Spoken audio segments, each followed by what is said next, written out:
Emre assign aso say the midfield action no free Kessben television. Ya de bro baby a wo bia otianka wo share live and so e Kessben TV Plus. And also otianka wo share live baby a wo bia. All right. Every cyber come say don ko bebo the holistic news no ebe bremo no. Yeni agro kakra agudi mu nsem kwa every samre eko enyina de na tone munta na bobo no ena anopai ode ebre yen ye machi mamu nyina kwaba eba program yi eso Tony 5 major leagues no am say Italy nkwa nen resen ka winner eba o ana every Italy why yes oh Napoli in Inter Milan what's happening then is you Napoli the wo na Inter for so dia wo take advantage na komo so overcome na ayi bibio and me who game am yo hwe kakra na makohwe kakra sa otisame wo fie a utimi enjoy games pa na behwe Napoli match and I'm just a commentator no e ka shout bi aba stadium ho supporters ne e team ayi dede we sure say results bi asesa winter game no e ho na me switch ampa na penalty akofo Lazio against Inter. I'm saying, Kaish, at the end of the games, you know, very interesting. And to the why, I can last game, and so I was honum, Anna, yes, 79, 78, yes. Inter qua way, Napoli boho. Hey, Vivia between SC. Na Roman so I deny AC Milan. Omonko Euro. Say some players no. Oh, AC. Top players no. They are all up for sale. Top players ni. Fasobia ni omuso. Ya din sempi ebe bremo sanso na de na course so La Liga no. Ya nya winners already in Barcelona but sila no nsembe na course so ho. EPL no enso din. And so why na ehye hwan ni nyina mu nsem. Nemo Crystal Palace. And omo etimi at the Man City echi aka form FA Cup. Says the Man City twice on a trot. One to Manchester United, now way to Crystal Palace. How many years now? Is it one? How many years? Crystal Palace. Omo 164 for the 164. Now one na cry ngono. Debbie. 164. Afi and Crystal Palace. Omo aji trophy. Wow. Ya de nyina ho nsa bobo no a ya de bremo. Ya ba calf enso akansie mu ampamcho weekendi ensemben na enso esiye RS Bekani e de Simba Chika from Ekamenu omo antimi ante e wo calf Confederation Cup akansie we first leg in the second leg no enso beba so e wo Tanzania Dar es Salaam ni nyina ho nsensem ya bobo no a ya de bremo under 20 South Africa for ediko Omo and so and I did almost Morocco on penalties. Almost Morocco a kabako omo antimanti Egypt we and in SMP. Na fe yewura Ghana na yahwe de course and so memo. GPL result PP free mo. Ay Kumasi Asante Kotoko supporters. So say afei na yenya coach. Afei na yenya coach. Coach nsano. Say Zito na akra kan ana Anawanka. Onwaka. Was a fan of my handwriting, no. A fan of my handwriting, no. Abba ewo ye game no. You ever hear so much is in na. Hats of folk, Coach Watara. Asa akakobo ye Kofi Yesubium. Yes. Or the Samuel Bodu echi akafom ewo brekum. Hats of folk. I'm the share brekum Chelsea. We any other result. And then Yankopon Eyaduma. Legon Cities and the Nations FC. What a game. The way be a jai. This one is unmissable. Trust me. Yes. This one is unmissable. Yes. And you'll be asking the handle say referee Daniel Lai. You're number one. Best referee. Oh man. We any stories be brave. Yedi Abraham Nedrada Anopem 05515 99933 05515 99933 Monfa mo messages no mra na yɛnkenkan fa ma mo. Montana de tonic. Godfather me da CP. And then Joada Yamete for and then I for Kwabani into far. Now you're in summer El Coso Uncle for a Crusoe. You better say at a free Saturday or Wembley. Crystal Palace Edin Kumekabakua. Manchester City anti our English FA Cup the grand finale after 164 years. FA and also the Sunday. I heard Crystal Palace into go now. I separate both teams no and I heard our Kessben television so a better Eze. What a fantastic season I enjoy. The only goal penalty Ekoye for Man City and so Omar Mamouche a penalty no Emma Palace hold you on sa 1-0 na omo edg trophy into match highlights any goal penalty save no and I will hear our Kessben television so Man City I want to be any trophy way and Fenja Kevin De Bruyne Quine Crystal Palace mo and a J trophy now or more LFT or her our Kessben television. So now right after the game, talking point, Ekoye Dean Henderson or handle Bono after our 18 at boss nechi. Now so referee one shown a red card and no any talking point it will be a come on some Sanka Kwagipani Frima ka a bad numerical advantage for Man City. Now ka on stempo na ka penalty no po 70 time opie ye ebe yi ball outside the penalty box and I will hear our Kessben television. So after the game they beside a better Eze the all important goal you be saying sad decision e boa omo ana also no de onfa ho on person obeti do bi ka do onim and say Palace mum and age trophy no mum be ntie e better Eze fighting together and doing what we had to do today, which was special. When VAR comes in for a handball around your goalkeeper, are you concerned? Yeah, always concerned because you don't want to give these guys a chance. They're too good, man. So to be in this position now, we had to hold on to it. Well, there's a feeling I think that decision was among, let's say, one of the poorest in an FA Cup final. But Dean is there. He stays on the pitch, and look what he does. Well, it is what it is, man. To be honest, I don't care about any of that. I'm just happy that we won, man. That's the main thing. That's the special thing about it. And what kept you going when you see 10 minutes added on time? He's the best! John He's Phillips. the best! He's the best! I think you're the man. Oh, God, man. We a better as in the post-match interview. And the players no ebe born about 20. Jean-Philippe Matata striker no. I say he is the best. A better the best. Ni go no na e wini omo sa major trophy way. And for yanko all the leagues. Say apart from Italy, all the leagues, most of them declare omo champions. We can wait and Paris Saint-Germain. Omo lefty omo 13th League trophy to presentation no. Echo so Parc de Prince.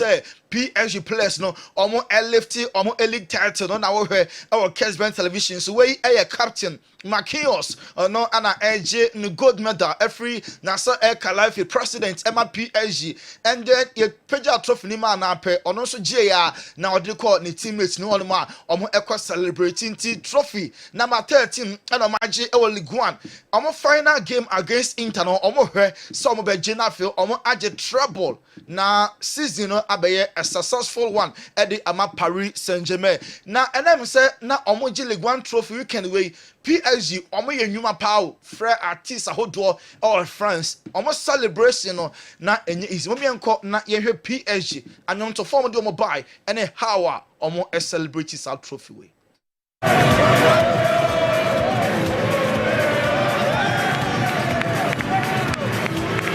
Steekje richting Amsterdam. Nu durven ze het aan in de tweede minuut van de blessuretijd. Moet je ook niet veel eerder mee beginnen natuurlijk om zo'n doek te ontrollen. Want PSV is landskampioen van Nederland voor de 26 keer de beste.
Wey a PSG and name mo ye ansa na omo airlift trophy no am Kessben television wey a park the princess lights all over the stadium enti no be say lights na reflecting tie huma na omo dum the entire stadium lights na fe other colors ni APP said you enjoy our Kessben television. So elsewhere Portugal Sporting Lisbon and Apeja omo Portuguese league no weekend way omo chi Victoria Guimarães eshomu 2-0 na Sporting Lisbon omo ye trophy parade players no open top bus na omo nam street na enye easy mo enko na yenhwe Sporting Lisbon. Sporting Lisbon were crowned Portugal Primeira Liga champions after beating Vitória Guimarães 2-0 on Saturday, May 17th. The squad celebrated the title with fans at Marques de Pombal Square lit up with the team green colors.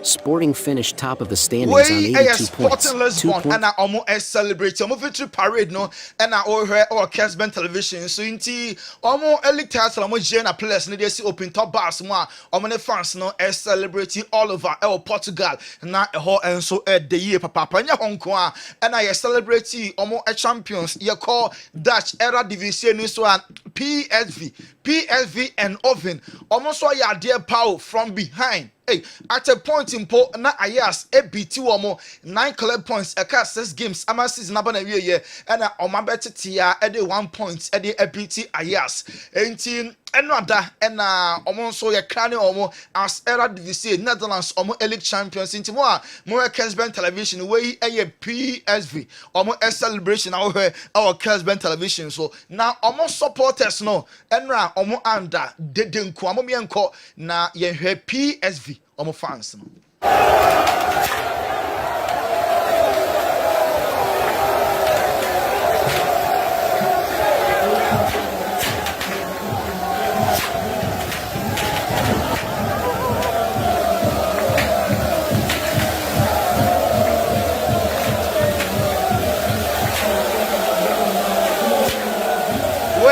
PSV and Oven omo supporters no be bia ayehu sie kumo na omo celebrate omo early trophy a omo je no eno adanti ani je ne de etoato aso ayenko Turkey ho but before me ko Turkey no ma me ko Ayas omo coach no Francesco wa bottle league no obi a wa lead 9 club points omo team anje league no na Ayas omo coach no wo post match esunku a obi say na asem bi a na coach no wa tu asumti Ayas omo coach no Francesco wo post match esunku a de obi bisa coach ni bia no okasa pe na wo tu asumti enra na akwakoye arhosempa de ama Ayas omo club no Jordan Henderson captain Emma Ayas or say very very disappointing but first mo mi coach of Ayas.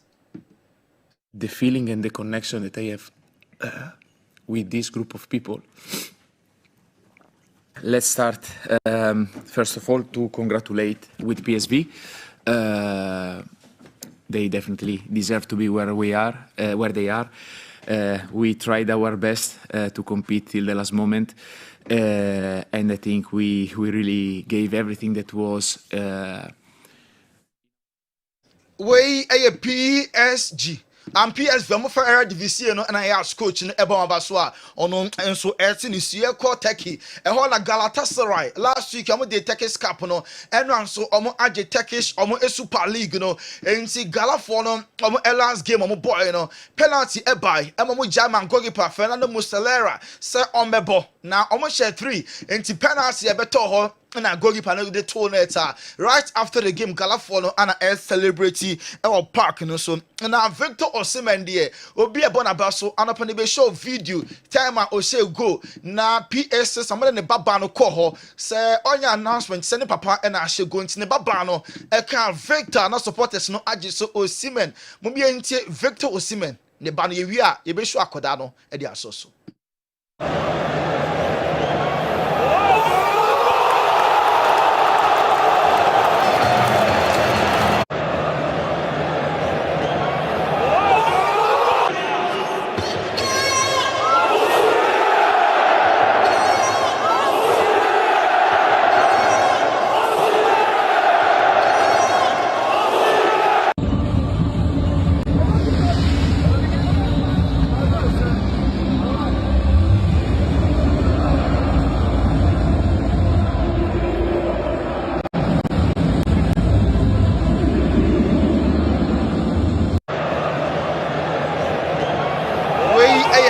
Osimhen ne baba no and after the goal no oya announcement say ne papa na share goal or can Victor na supporters na team Osimhen na Victor Osimhen sa de of fan what dressing room Osimhen asa odi asasa in 1 week omo agi 2 major trophies yanko dressing room na yenhwe Victor Osimhen.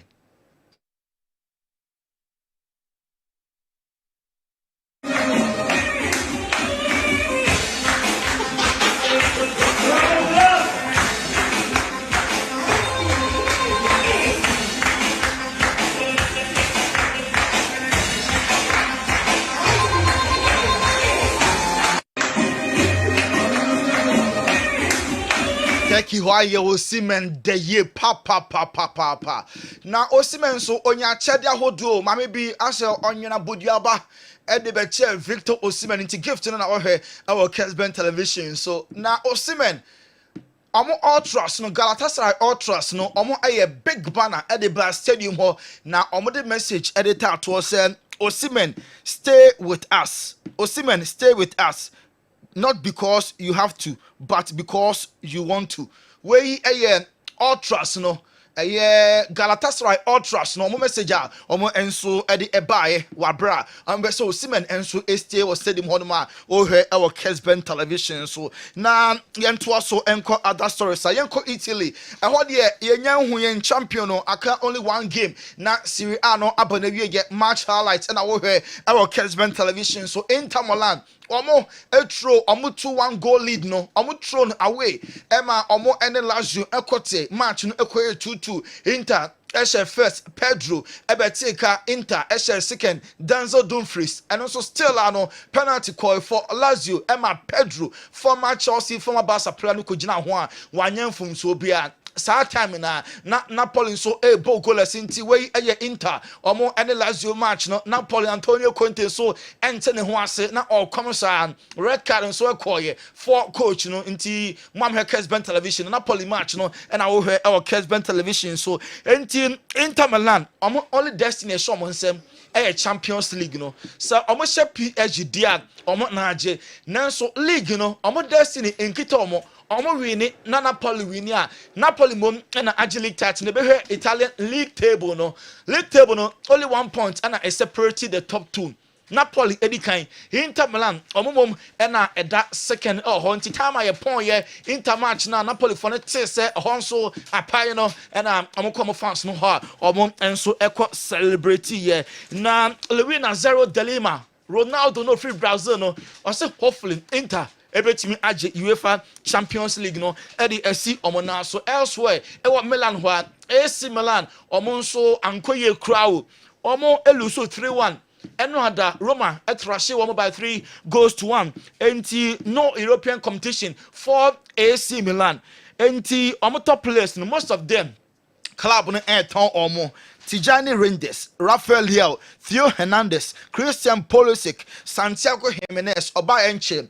then so Okan players are AC Milan for and so ton on one hunty enra match highlight now her our Kessben television. So you call Spain and Barcelona enra and officially omo LFT omo Spanish La Liga title number 28 no enrada and a presentation etimi ekos nti ye bo dia o player no aba na wabejo samba nti enra ceremony ekos no and I will hear our Kessben television so we time man Barcelona omo epeja omo league trophy nti star boy no and I will hear no our Kessben television so Mark Andre ter Stegen enra final home game Emma Barca omo lose 3-2 omo na Villarreal ne boy Villarreal qualify for next year Champions League Barca for a title celebration our Kessben television so we also an yejina na yakoba Herbal so yakofam krato sima yebe prechire or foreign front nti mum yentra ye dan ho abasesi amenyi wa fidi no emfemfiri ha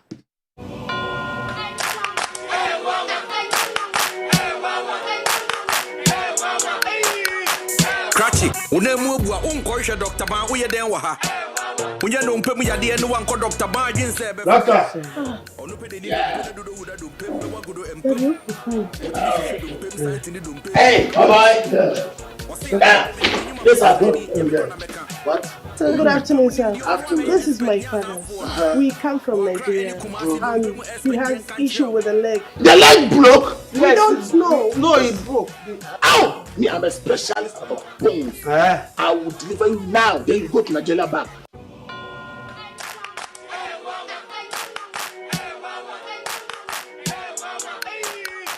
Cratchy, unemubwa unkoisha Dr. Ban uye den waha. Unye numpe mu yade enu wanko Dr. Ban jinse befa. Onupe de ni dumpe ne dodo uda dumpe mbe wagudo empem. Otimi hwehwe dumpe santi ni dumpe wa bebo unsem. Wose yade bebe de nyuma paso so ani nyame kra na meka. O numpe mu nimdi ono ana ye expect nyaza afo no. O akra any kumasi numpe mu expect yen kan kireo. Yes, sir. What are you doing?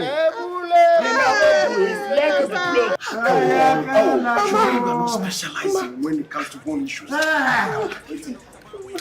What in Pefe say? You are not specialized in bone healing. Hey,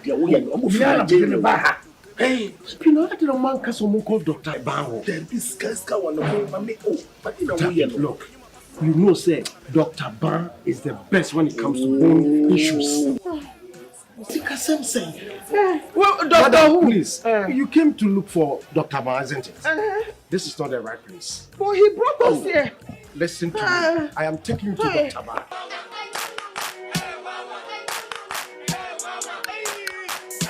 But I have a ban Herbal hospital. Now, no question say you be free 3 so be so na say. You shen your winning in 2 say. Ma me die na ama waba mu abui ene ukuta koma osisi achia ukotodwe wona mane su kekra ma ne a wo kan ne se papa ne a wo kan ne se me kotodwe ye nuwa ne bekume ba wo ho a ye ntena se makotodwe enkum obi ba wo ho a kotodwe ye betu ase ama nigye awie peye enti me sere bia wonsa ene yiyi wani da so nyina asa ewuma na ya kanse Mr. Wako bobo anasa wona mwama taisa pa wama unemu abuse pen brana ye ye nche ye de ahaban keke ne beto so nyankopon dom ahaban ne beto so a nkasa ni nompe na etete ne eha adwene nyina no nyankopon dom ni nyina beto ato a ama nompe ni nyina aye kama Papa actually. Papa. Papa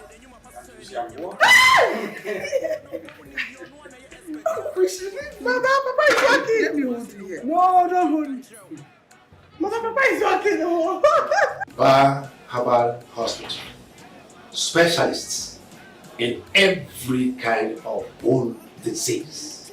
Spinal cord, swelling of the arms, arthritis, bone injury, swelling of the leg with reddish color around it, and so on. Ede na eteti wo, ede na ama wo yura wo, ede na ama wo ni da so asa. Ba wo ho a, ani da so wo ho. Ba ye wo Accra ye wo Spintex Road 18 Junction. Kumase ye wo Atonsu Agogo Government Hospital na nimu a. Ye numbers yi na egu ase freye. Ade bi e kire wadwena na se ye ruo bi eteti obi ano. Ye beboa ma nyaruo ni nyina ase atu ama nkunimde awie peye. Ma me emfa ho ni ba bi a wo free ba papa. No kwasam se ene wiase afana nyina ni Nigeria ne Ghana ha ene ba bi obi a wona bi fra brochire bi fri hen e pa ba so yeye enti ba bi a wo no panifo se adidie kwan nwa ba bi a wo bia fo woni kire ba ya so yeye ha na wo ba ya so yeye ha sebisebio nya fe ye kwabrane ba betwe wo nan ne tenten bia maame papa ye de ahaban keke ena nyankopon adom ye de beto so na numpene kasa ni babi a cheche bia na haban betene ni nyina kama ba achafo ba yarwenda bechale Ban Herbal Clinic. Fifi ye chira kwan wo Kumase. Atonso Agogo Hospital. Ban Herbal Hospital aso e na ekoye. Hwehwe ma chira kwan na fasika ketwa bi kwaje wayaresa. Ayas ene omu coach a party ways enti Francesco Farioli. Coach na ball interview na also no Ayas ene na ton kwanta pai. Ontimi enye sade we na ontra ho se last 6 matches. Only did 9 points. Na league no aje wonsem ama rivals.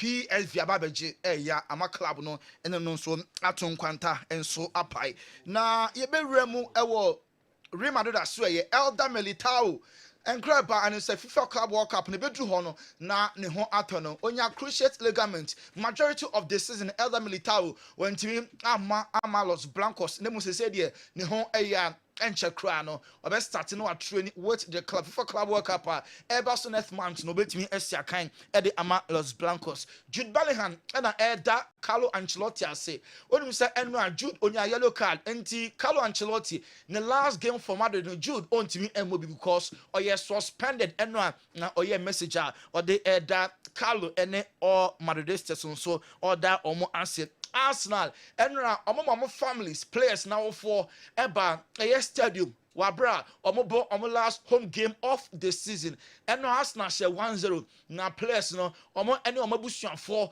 na eba park inti the Ghana's Arsenal players no do draw na busuafo eba Emirates enra Thomas Partey enso ebusuan enso by way the entire Arsenal playing body omo families na Thomas Partey and then a family and so a buy inti Partey ne girlfriend ne bano and ne mame and ne papa and more here our Kessben television so Declan Rice say with the kind of team Arsenal for no next year trophies omo ebeji pa they here and say ombeye more this year na enye bad next year omo eweke extra harder Arsenal for ebeji trophies ye papa Enzo Maresca say Chelsea improvement say Chelsea economy enti next year there Chelsea so trophies no enso ebeben Man United Wednesday omo Spurs ebo Europa Cup final Man United omo be share sro kokor form tuntum host no so tuntum na fe Europa League final no omo enso e de ataso enye fedi agrokra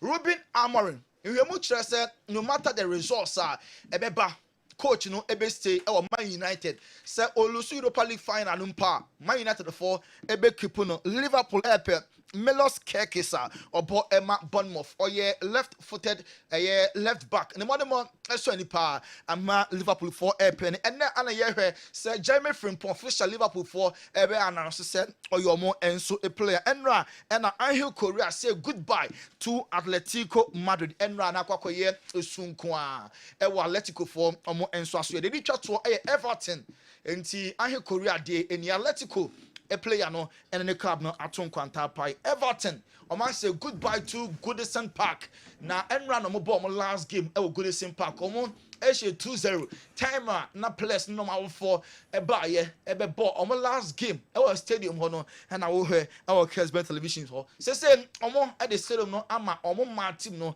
and na o mo move a new one enti Everton o mo de na ye show our Kessben television so but for other Roma and na e juada kofo cross nsem no we eso na yegina na ye de asi.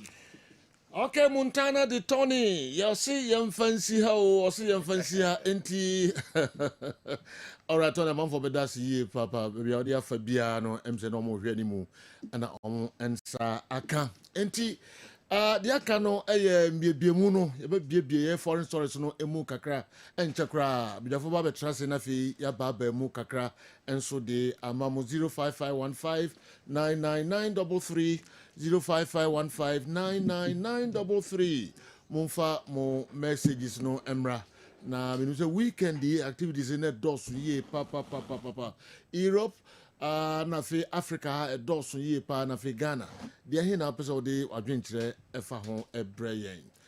Okay, Meko Dr. Edmond Arthur eho na meneno akodi enkomo kakra no pa bia na mamfo benya na doctor education ahodo de emayen na fi BOG eso ho dawuro kakra ode ebreyen no ana mamfo train doc yema akwa baba program so Bishop. Weekend is na yede. Okay. But we cry the weekend na break cry weekdays. Okay. And today na the brain no pay. Am for twem pa. Say no me that say. The kan no me da nyame asese wo home mobo. Na anopen so wa ma me nkwa. Me da nyame asese wo home mobo. Wo hu Ghana for mobo. Na asundwe wo Ghana. Na ye mpanyfo a ye dan wo mo nyame fa wo so e ma ye ko ba ni nyina anso. Ye tinkwam. Okay. So, and then motivation me start every the book of Job chapter 1 verse 1. Job chapter 1 verse 1. Or say, in the land of Oz there lived a man whose name was Job. This man was blameless and upright. He feared God and shunned evil. He feared God and shunned evil. Okay. We'll be reading Proverbs chapter 9 verse 10. I'll say, fear the Lord is the foundation of wisdom. Knowledge of the Holy One result in good judgment. Fear the Lord is the foundation of wisdom. Nyansa mfiti ase eni nyankopon esuru.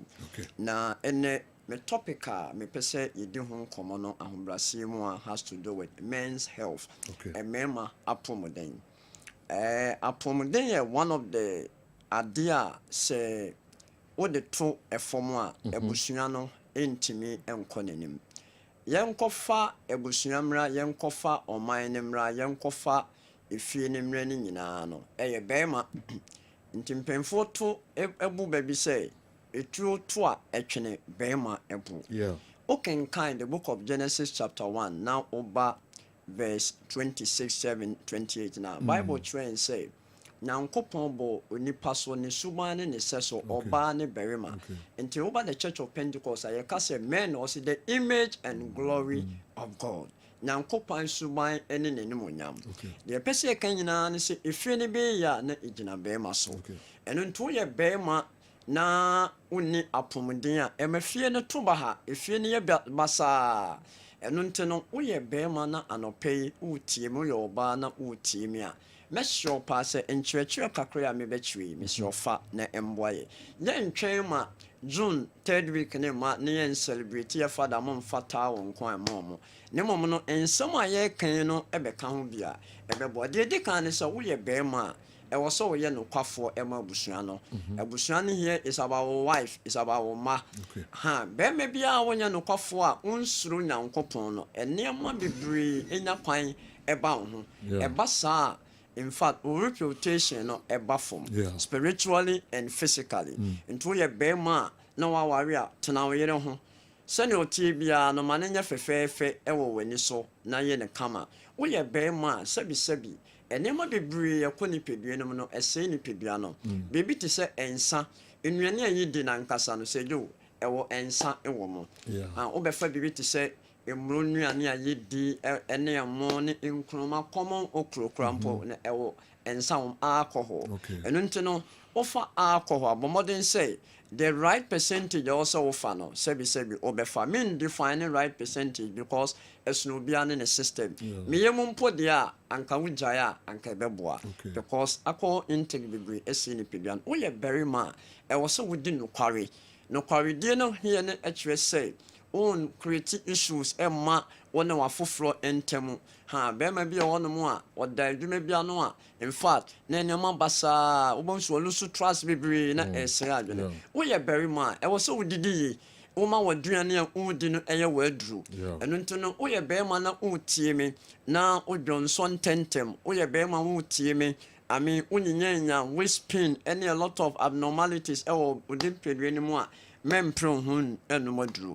Prehon say obey medical checkup, check your liver, check your kidney, check your cholesterol, check your prostate no, yeah checking you know, or check the actual volume of prostate through scan and answer medical imaging. And no be me who entire prostate and answer actual prostate in the size in terms of grams and answer centimeters. And your prostate specific antigen test and also PS and obey 0 to 4 not per age no. What the entra 4 in fact pale age and the underline where this pale age no pa besa kwatna form pa eno no nemo bebre timi ma no ekosoro e be infection o check ya ebeboa eno ntina ya na de bia ye kase over balm of Gilead sa machine a ye de check sa na ma we nyina no ewo ho pa na aboa wo ye be ma na obetime didi na wadidi na ennuanu no na ewo ennuanu no ma ye adwuma de a untimi mfa BOJ vinegar ntwase e wo se BOJ vinegar ya ye meme ya ye mpese be yi scan ya totototo nu na ebusua no etimi enya apomden ne de efie bia no be me bia nto BOJ ne bi o se ne be ya ye yino mokoto nam omokoto atosode omokoto enuaba eba ye de bi be wo kama fine pa na aboa amaduane na ye krogen na ye de bi nso gu nsuo mu no na ebo ni pedua no ekwan bibire so me wa ase ho no na bra Farouk or takwa we building customer me no Mr. Awa ye didn't come on now your testimonies are all manner yentumi nka no afidie so eno ntia be stress we oba we bema utie na wunyanya build ni bia ye be power chopa say ahombrasem wo de try ketwa ne hwe ana 1 liter ne hwe enye eno na obi beka eno ana de ne ho beka by 4 no abeto gallon na ye kase nka busua ne de moto eno a na aboa mo pa mo hwehwe na 500 ml no so e kan se jo ye kwedie de me pese me kan so ne say wo ye bema na opese unyine cha bo modern say ungu ho fin ha efin go no ye kwan bibre so obi ho a sebi o chantro obi ho a ojije nkofo sika obi ho a obo akohwibra ne se ofiri we nchen na okọ we nchen ofiri ha na okọ ha ebasa yare na o palma ho na ewu eno nti na me ma motivation say nyansa mfiti ase ene nyamesuru na be ma bitena ase na efiri ni Job according to the book of Job chapter 1 no you obi a usuru nyame pa ne nyama nso koyi ntu ye bema na honhom femu ana honam femu opese unyine che na abusua ne ye nhyira na wo ma ene wo yere ne wo society awo no obi aye proud of you na ameniama koso dia suru nyankopon se do otie usuru nyame se do ye so discipline such way say I mean, never be on chema. Yes, usuru nyame. Ha, the fact say, ebia obi enko enwumre empire onko enko baby empire na so onko asori de bia na nkyese wonsuru nyame da bi nyame suru no ya hopopo ene ye nkwaje no nyame suru ni aso de bia da bi enye sa asori de mo de ye kọ ekuhia na nyankopon adom ya genkyerɛkyerɛ de abɔ ye ntoma no na obi nso wɔ no ma American osuro na me nkwa asɔre na ɔboa ɛbasa hunyini asɔre na mo fertilizer ya kɔ genkyerɛkyerɛ pa efiri nyansafo a nyankopon fa omo so na ye nyini ɛwɔ bibie mu anya asɔre da nko a ye comox nso a sa na mom no ɔse I am the way the truth and the life no one goes to the Father except through me what tie me otimi nkyerɛkyerɛ nanso wonnim nyame dia ame wobɛte sɛ mfuturu ɛno sɛ mframa boy a na do ko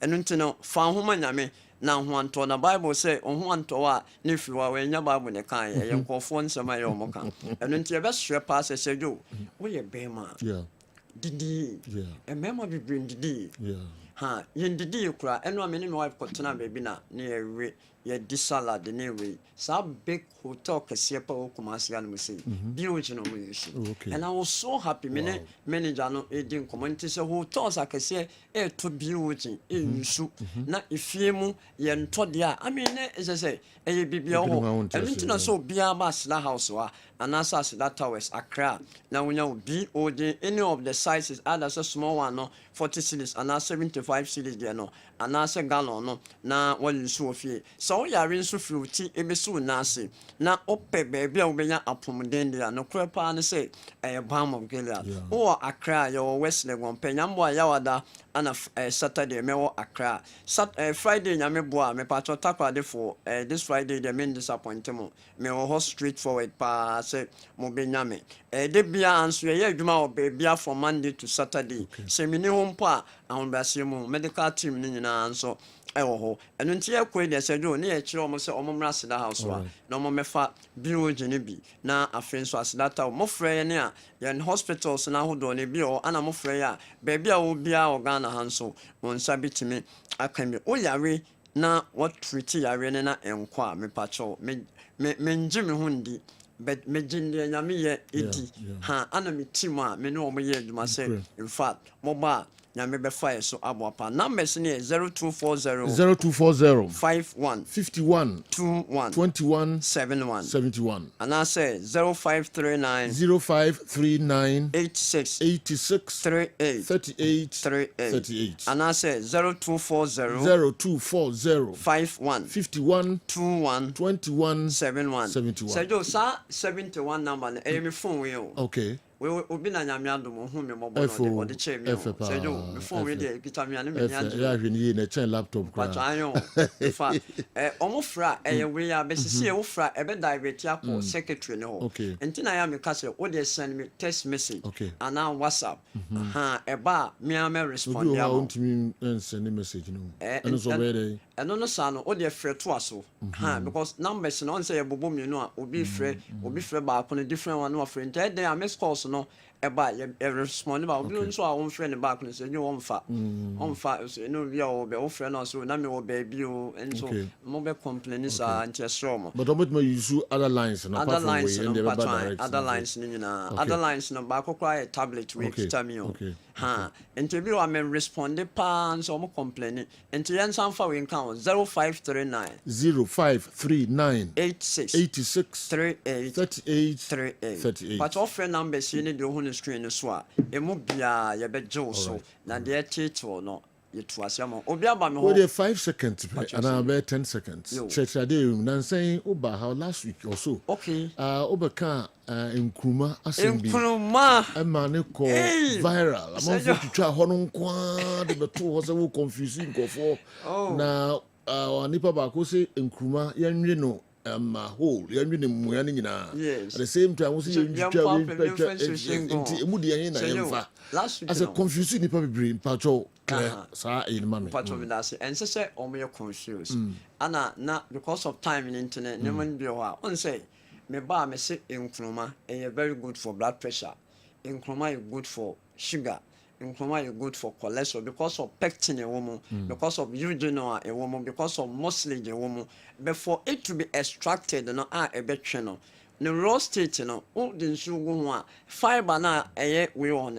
ma nsu no extract mucilage na woman tell no opape mu na wo dey achieve purpose of sugar purpose of cholesterol purpose of what blood pressure in supporting medication our hospital doctor dey am for that purpose but me buy na me ka say about sexual function anatomically you enuane no anase enuane ne nuaba anase plant anyame ayamaya etese ye bema emu ba ko nkroma enti nkroma yi utwa ne shape no to say ye bema enu nti wo ye bema na obedi fufu obedi benku udi aduane bi na opese o enjoy the full benefit of it nkroma no pa ni tini ewie na omo no ewie awene saa ebia me di benku me di konkonte na ya ye etwitwa ne nketenkete na ya no eno na memempe nkofo bibrempe but eno nso nkyere se enye adwuma nkofo de ekan krampo ye de egum bese ye no ne se ya etese wo bema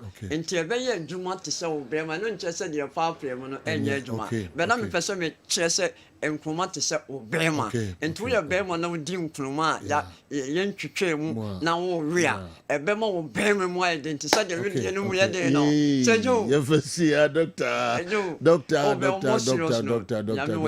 yes me no mo edro for anyway biada me di nkroma e boa me pa ntu ye bema na nsu hye ne gu ho o me timi de nsu hye egu ho be no na ntensi de me ye no mo pa ne se me rene te sanam oh yes I know de me ripa Dr. Edmond Arthur Balm of Gilead bedasi ene anopei na fi yatoa nkomo no so akiri monfra numbers no em say the cause social media call viral amanfo comment ni ade na nya se okitu akra waba clear no de amanfo ba edu ba bi so ana manigi efise omutie tie yie pa the first say utwa ho no kwa ko social media chese omutie but omo anti ho na se jina waba chichiri ma mani all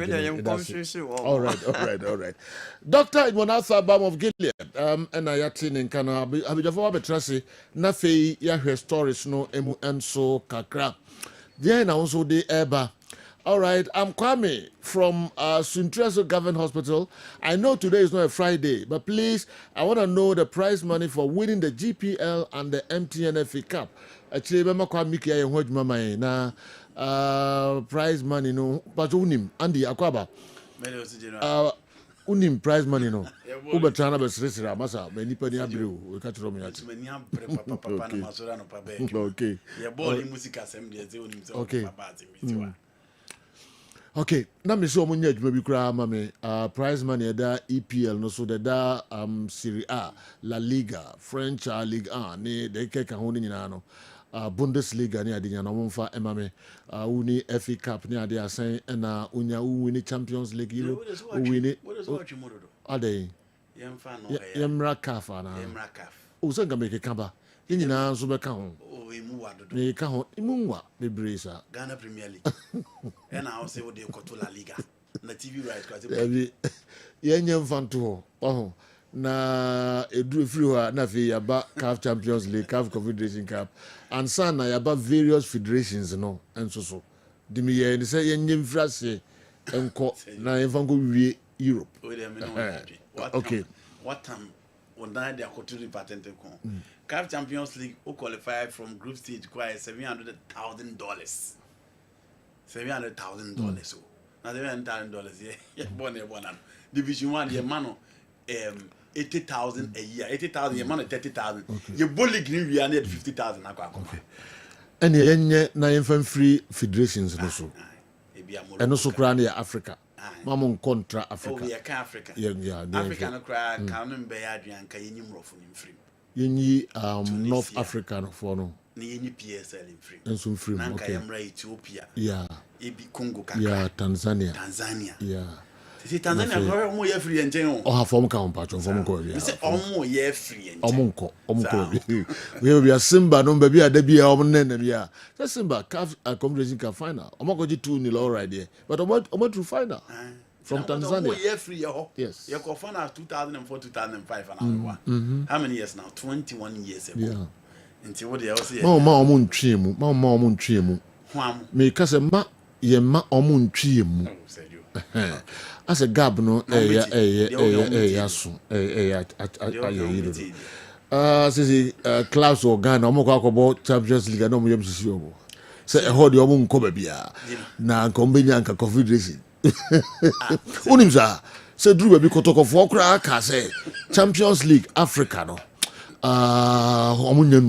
omunya gankra nti omunya na omunko Confederation omumpe Champions League bia enye omu na kai eye baby omu ho odin be so na omu ka it is what doesn't do no omumpe Champions League debi ompe Confederation e ho na ye clubs na ho odin be so yes e ho na ye clubs na ho odin be so indeed it's not about the fans I be omo pa na omo mpe but see a share clubs the performance in the Confederation Cup as compared to the Champions League. Obeka say in the last few years they are performing better in the Confederation Cup than in the Champions League. The last 2 years. What's the media call group stage? You know I say Champions League new group stage in Ghanian. It goes beyond that. Into Kotoko now the last 2 history Kotoko I know. A group stage of the CAF Confederation Cup. When was the last time they made it in the Champions League? Mediama how many times, how many clubs? And Mediama in 2016, Sundowns won that same year. They are in the final again. What is the state of the Ghanaian clubs are there? See any investment or a ball in now. In America, we only need to invest. The only thing to bring us back is investment, and investment with a plan. And then America was AFCON fee. South Africa will be in the final. No, see, and I'm so young to watch it. You know how South Africa? They were in the semi-final in the last AFCON. They won the under 20 finals. Sundowns are in the final of the CAF Champions League. What level? Omo kakra. Omo tenase. Steady system. And omo make sure say omo ye omo team ni ya their national team will get better because after Cliff Becker in 1996, and omo ya be board the semi-finals in 2000. No mulusu to Nigeria. When to me I'm back pure changing upon coaches in 2010 they deploy Carlos Alberto Pereira, Amkofa Diwo Santana by the last time Amkofa Hugo Bros they were in the semis. Inti no move. Obone soro for no. The World Cup qualifies. Share omo group, omo team krako omenim. Share the omo Nigeria. Inti that is a plan. Our master national team na eko. And their local football Share Kaiser Chiefs, share Paris. The last time we bought Paris in Kaiser Chiefs born, you know how you love it. And look at Melody Sundowns. Investment. That is the only way to bring you back. So I'll cut off. Now person back investment with plan. And everything will bring you back. How well? Yeah, the better to make the local source now. I can't be brave enough. Ye be mu yenko Europe. Now yenko head ekoso and so various leagues in them so obia declared champions. With the exception of Serie A. Also I dead. Even room kakra. Na fi yemra African sukakra. Yensha same free. Oh, Hana Oko. Okay. Napoli ninte. Yes. Na who be onko. Na hold that do na commentator ne kan we are now switch kwa ha. Or can we are no switch kwa na do. You know. I don't recall the last time in nya Syria no the finishing point ha. Inipa ewura mu sei and make sure so mo betimi ahwe the 2 games.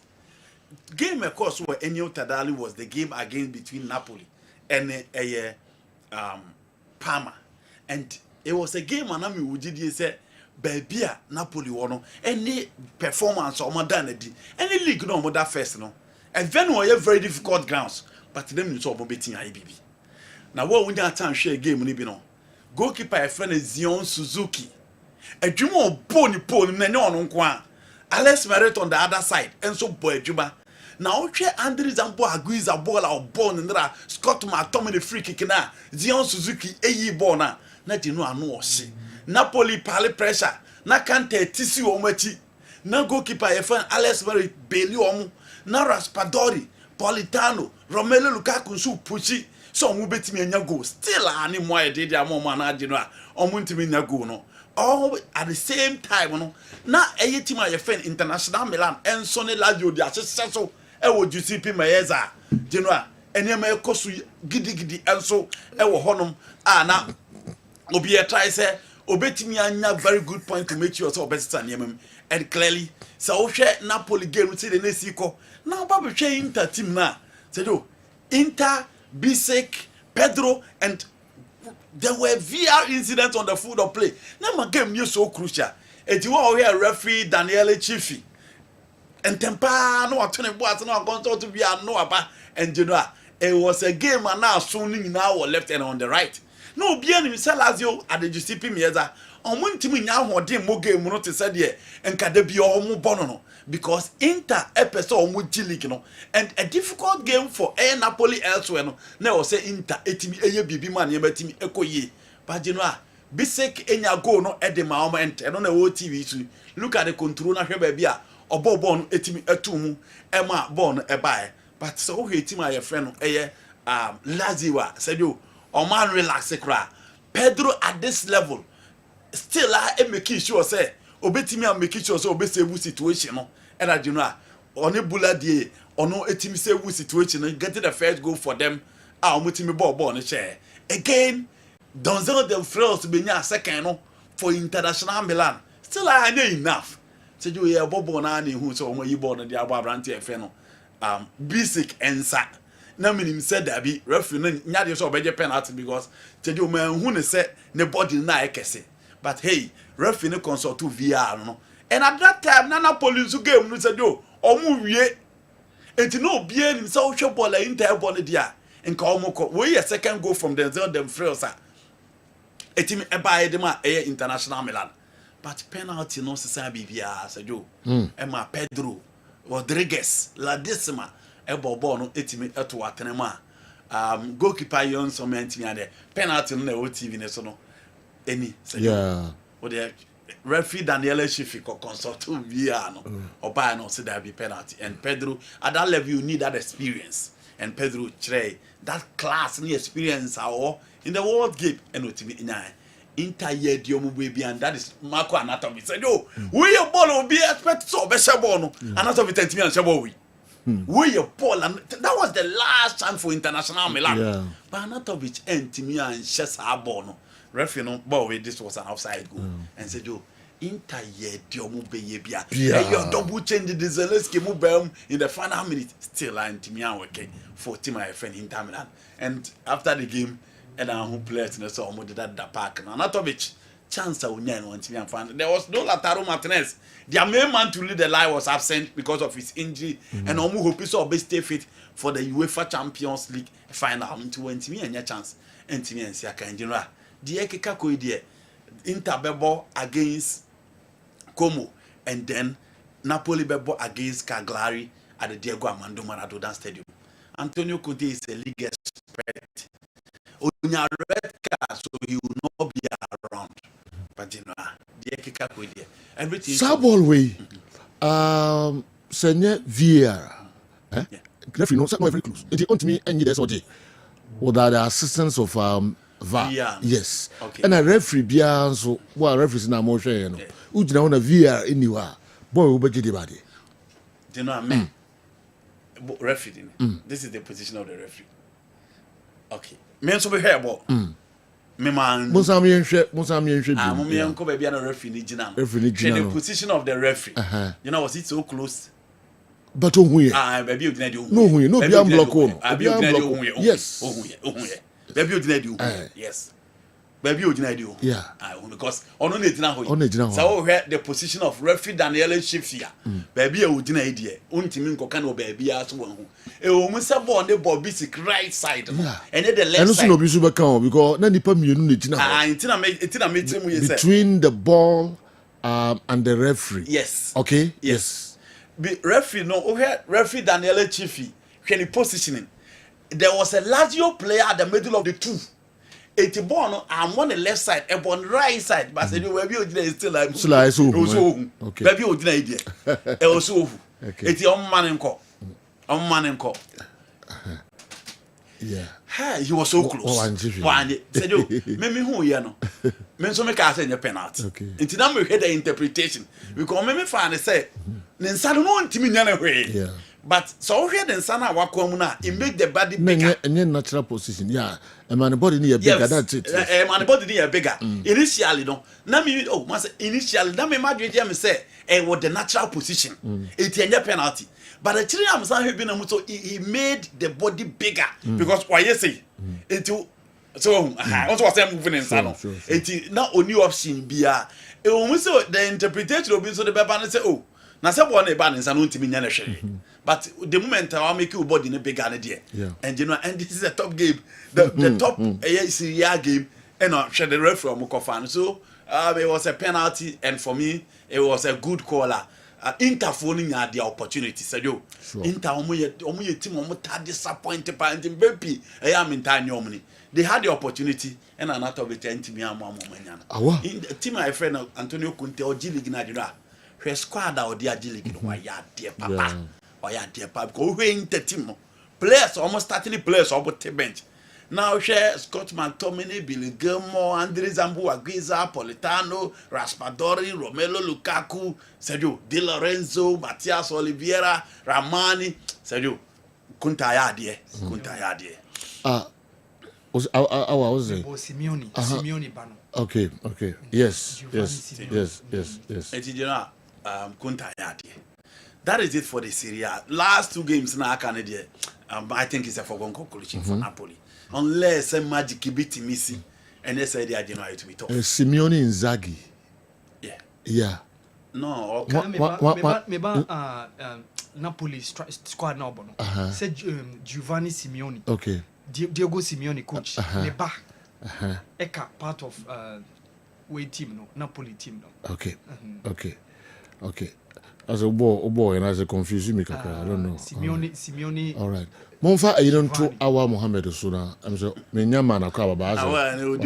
Bajo mo me na ema wa Mohammed Akwaba Emra program. Oh, I'm just welcoming you. What's wrong with that? Thank you, Sergio. Oh, wrong bien. But what's the name wrong bien. Mfa camera nto no so na mo na nyina ema wa Akwaba ne.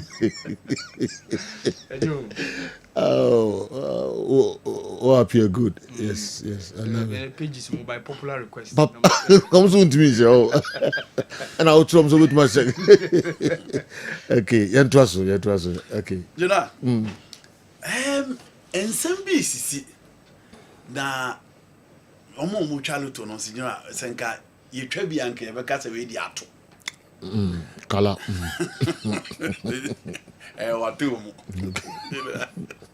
What good morning. You know? Yeah. Asem ni na say. Team so mo gi trophies ache.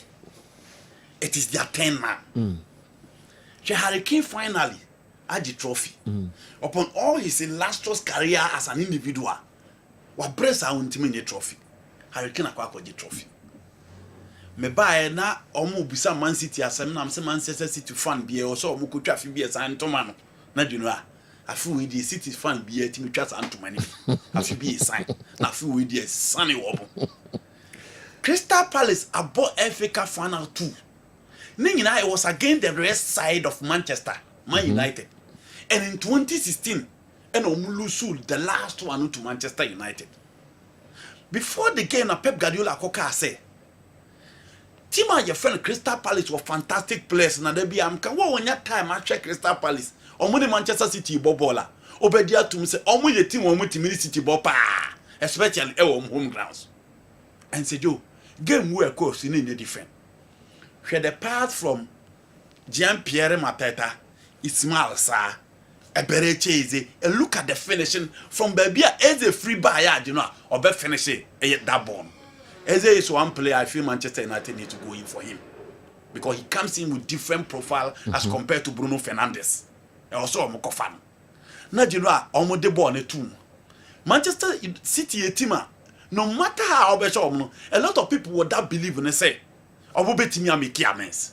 But say you omo nya penalty Ellen Haaland Jemuma Oma Mamush kobo bo na de Henderson e yibo na free. And say you City here the omo behavior. With their usual control and dominance still and work for them. And omolusu game. May come and be say Crystal Palace so since 1994. Say Joe, omonsun timenye any major trophy. But Crystal Palace ababeji, the faka Hurricane the no. So Bologna. Say Joe, 51 years down the line. Now Bologna nye antiminye any major trophy. The last time I see Bologna did was Joshua Zexi joining Manchester United.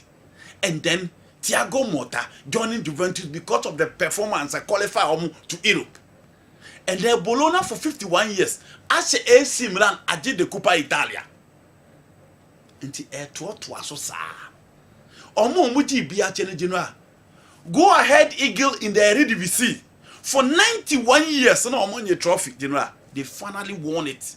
Or the Eredivisie. Inti teams now omo ntimi nye trophies in United they are 10. Tottenham Hotspur were finals. And you know, so omo winning that is their major final omo winning for 17 years. Yeah. Inter Milan did Champions League in 2010. Omo final about omo ni bibio. So Inter so you are talking about 15 years down the line. When they won the Champions League at the Stadio Santiago Bernabeu with 2 goals from Diego Milito. PSG team na down Sergio omo no August 1970. 54 years down the line, they've not won the Champions League. It is their turn now. So share arrangement tamayena. Meaning say that all the Pope dey be try mo be try nsem ni bim. Awa na kan. Awa na kan. Awa. E me kasi baby da wa to aso no nyamia. Eti se do bu se me yishelo to no kakra. Enti I feel way they are 2 bears 10 years ago na Santo. It is Inter Milan and then PSG. And we are talking about way 15, way 54 years. And Yedika can say Champions League no say do. And Sembisi wo ho a e o baby a ye kan sem no defa. Nti o te Glasgow pe na o hwe Real Madrid for no. O te Stadium Olimpico de Rome pe na o hwe Liverpool for no. O te France say a couple of Champions League final in France pe no o hwe Madrid. Uti say a ball Wembley and now here Barcelona. Inti Sanye Manu etaisisi in the course of the competition. And said you Crystal Palace aye, Tottenham do finals, Bologna aye, go ahead league laye, PSG beating me aye be normal so they are close. Sa chapter na akwakoye a year to end trophy drought in Europe no almost beating me ayana. General, your guess is as good as mine, and let's hope say in the final at a year Munich no PhD for beating me to a recorder this is an air corner. Mamin kofa Niwat Scientific Herbal Clinic in Kratoka Krabim Raiba. Mema watwaso. Yeba sisi ya Niwat. Abusuafo mo makwaba ba ni World Scientific Hospital. A team of medical scientists aya create boom. Near the infidel waso. Adwuma o ya so ha si. Ya so ha de. Nyesa wo ba ya sabi. Ni atam ebu dia mawo. Se de kokono. Na emum ye do to afidie so. Me afidie ye omu hwehwemu. Me ye omu adepote di yare ne brewo. Na se me omu enya yare ne di woni badua no so. Te be che yare ma wa to yare ase. Wo de edit ni se you baby I say what to wear the Asia, which you to ascend him. Open what scientific hospital, Dr. Phobius, your Jumani say, and you bring any time or what dear Eddie Doom, you know, your moon, na fe in very Nuankasa, who my friends are fight to chemicals, no. Yes, struck the same and no, na from friend no, and for a mount, and be our kidney no, Yaria Bemo kidney no essay, young Kwana Ghana ha, yet take a buying, Eddie dialysis, our kidney not say I could do said the Kwanwa. Nyarishemu na nyedi dina for ni chiremu ewo ni What Scientific Hospital bofra ban eboye ama wa diabetes ye di bofra ban ene nyama bi efra ede mawa ebebo ma diabetes na o sugar ekosru pii no eno so aboa ama etimi abafum ebia na o hwe misisi na o problem pa eyo mema sem baba bi wonu mu a onya tenkan kwa so mo ba beda obu onso otimi nya hode ne pagya no no oba ehyemu a ehyemu ana adwo ene obu onso atese ne bema no ensore kra ebia na eno bi ada so a wonom yo ba na utie me na se eya wo no problem ebia na e fibro na kosi a wo no kwan ana wakwa ya sabia doctor si ensuo betata onkosi mo ovarian cyst ana se fallopian tube no e na block ye obebu okura wo sebu ensisi so ni nyina timi sinyi se ho kwan bema bia na ho nsuo e na wo form nkwa e wo form low sperm count na wo okura beba bebe ne ho nsuo mo no na emo no be friend se spermatozoa no ba kokura we nyina e ha esi awo ho kwan a obani What Scientific Hospital a enfidie de ehwe wo beda di amia wo se problem bi wo ho no mo a ne atimi ehu aduro na afi aduane e betra ho die pressure ti amo akoma bo periperi asem kura si ofi ntimi mo amane obi so hweme na ne bia stroke akawa to mpam ye kwa wo ye ba wo so ntimi o kasa na pampan boni bi akire friend halitosis yade ba ko a ya no wan obi opewase obetimi akade akire wo a ade bedi unya o kasa bia no obi atwene hwene o koda na nyimre o da o dun so antentem ye papa mo mpanifo no e free 40 50 60 years e kwa ni mo no o prostate na yakase prostate enlargement e ba sa o da o dun so antentem o dun so bebransa na ade ache e mane nka achi emye nkofa catheter ahoma nkoto ba memo abusuafo bi ebere nti manya adagye amo ya de dia nyadidie se ni What Scientific Hospital Ghana ha de o pa ya sabe ya dia ba frim die fidie e de twe enubena ena afa hode ni fra haban mu e de saw ya de ma wa na eye ni What Scientific Hospital yi wo Kumase Atonsu Monaco Junction ya Dansura Bank no ene bi eni mehwe enkran so ye o ma 7 ye ben Janet Konadan no 0244 087687. In case you are watching us from any part of the world, whether you are in any African country or you are watching us from Europe, you can contact us on WhatsApp +233 244 087687 or on Google Map. Just type the What Scientific Hospital and you'll be given the exact location. What Scientific Hospital? Nyanko Panda Rumenti, Wamoto, Ebeba.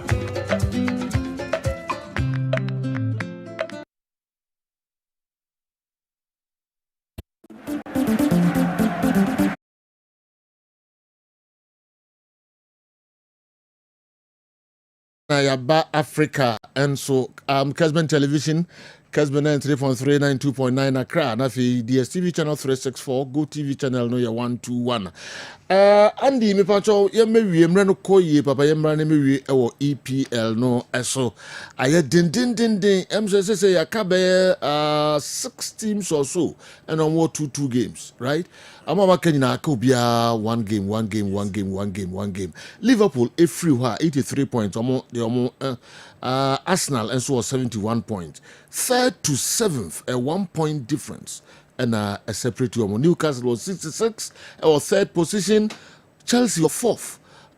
66 5th Aston Villa 66. Man City was 6th position, almost 2 games. 65 and a Nottingham Forest, and so I can 1 game 65.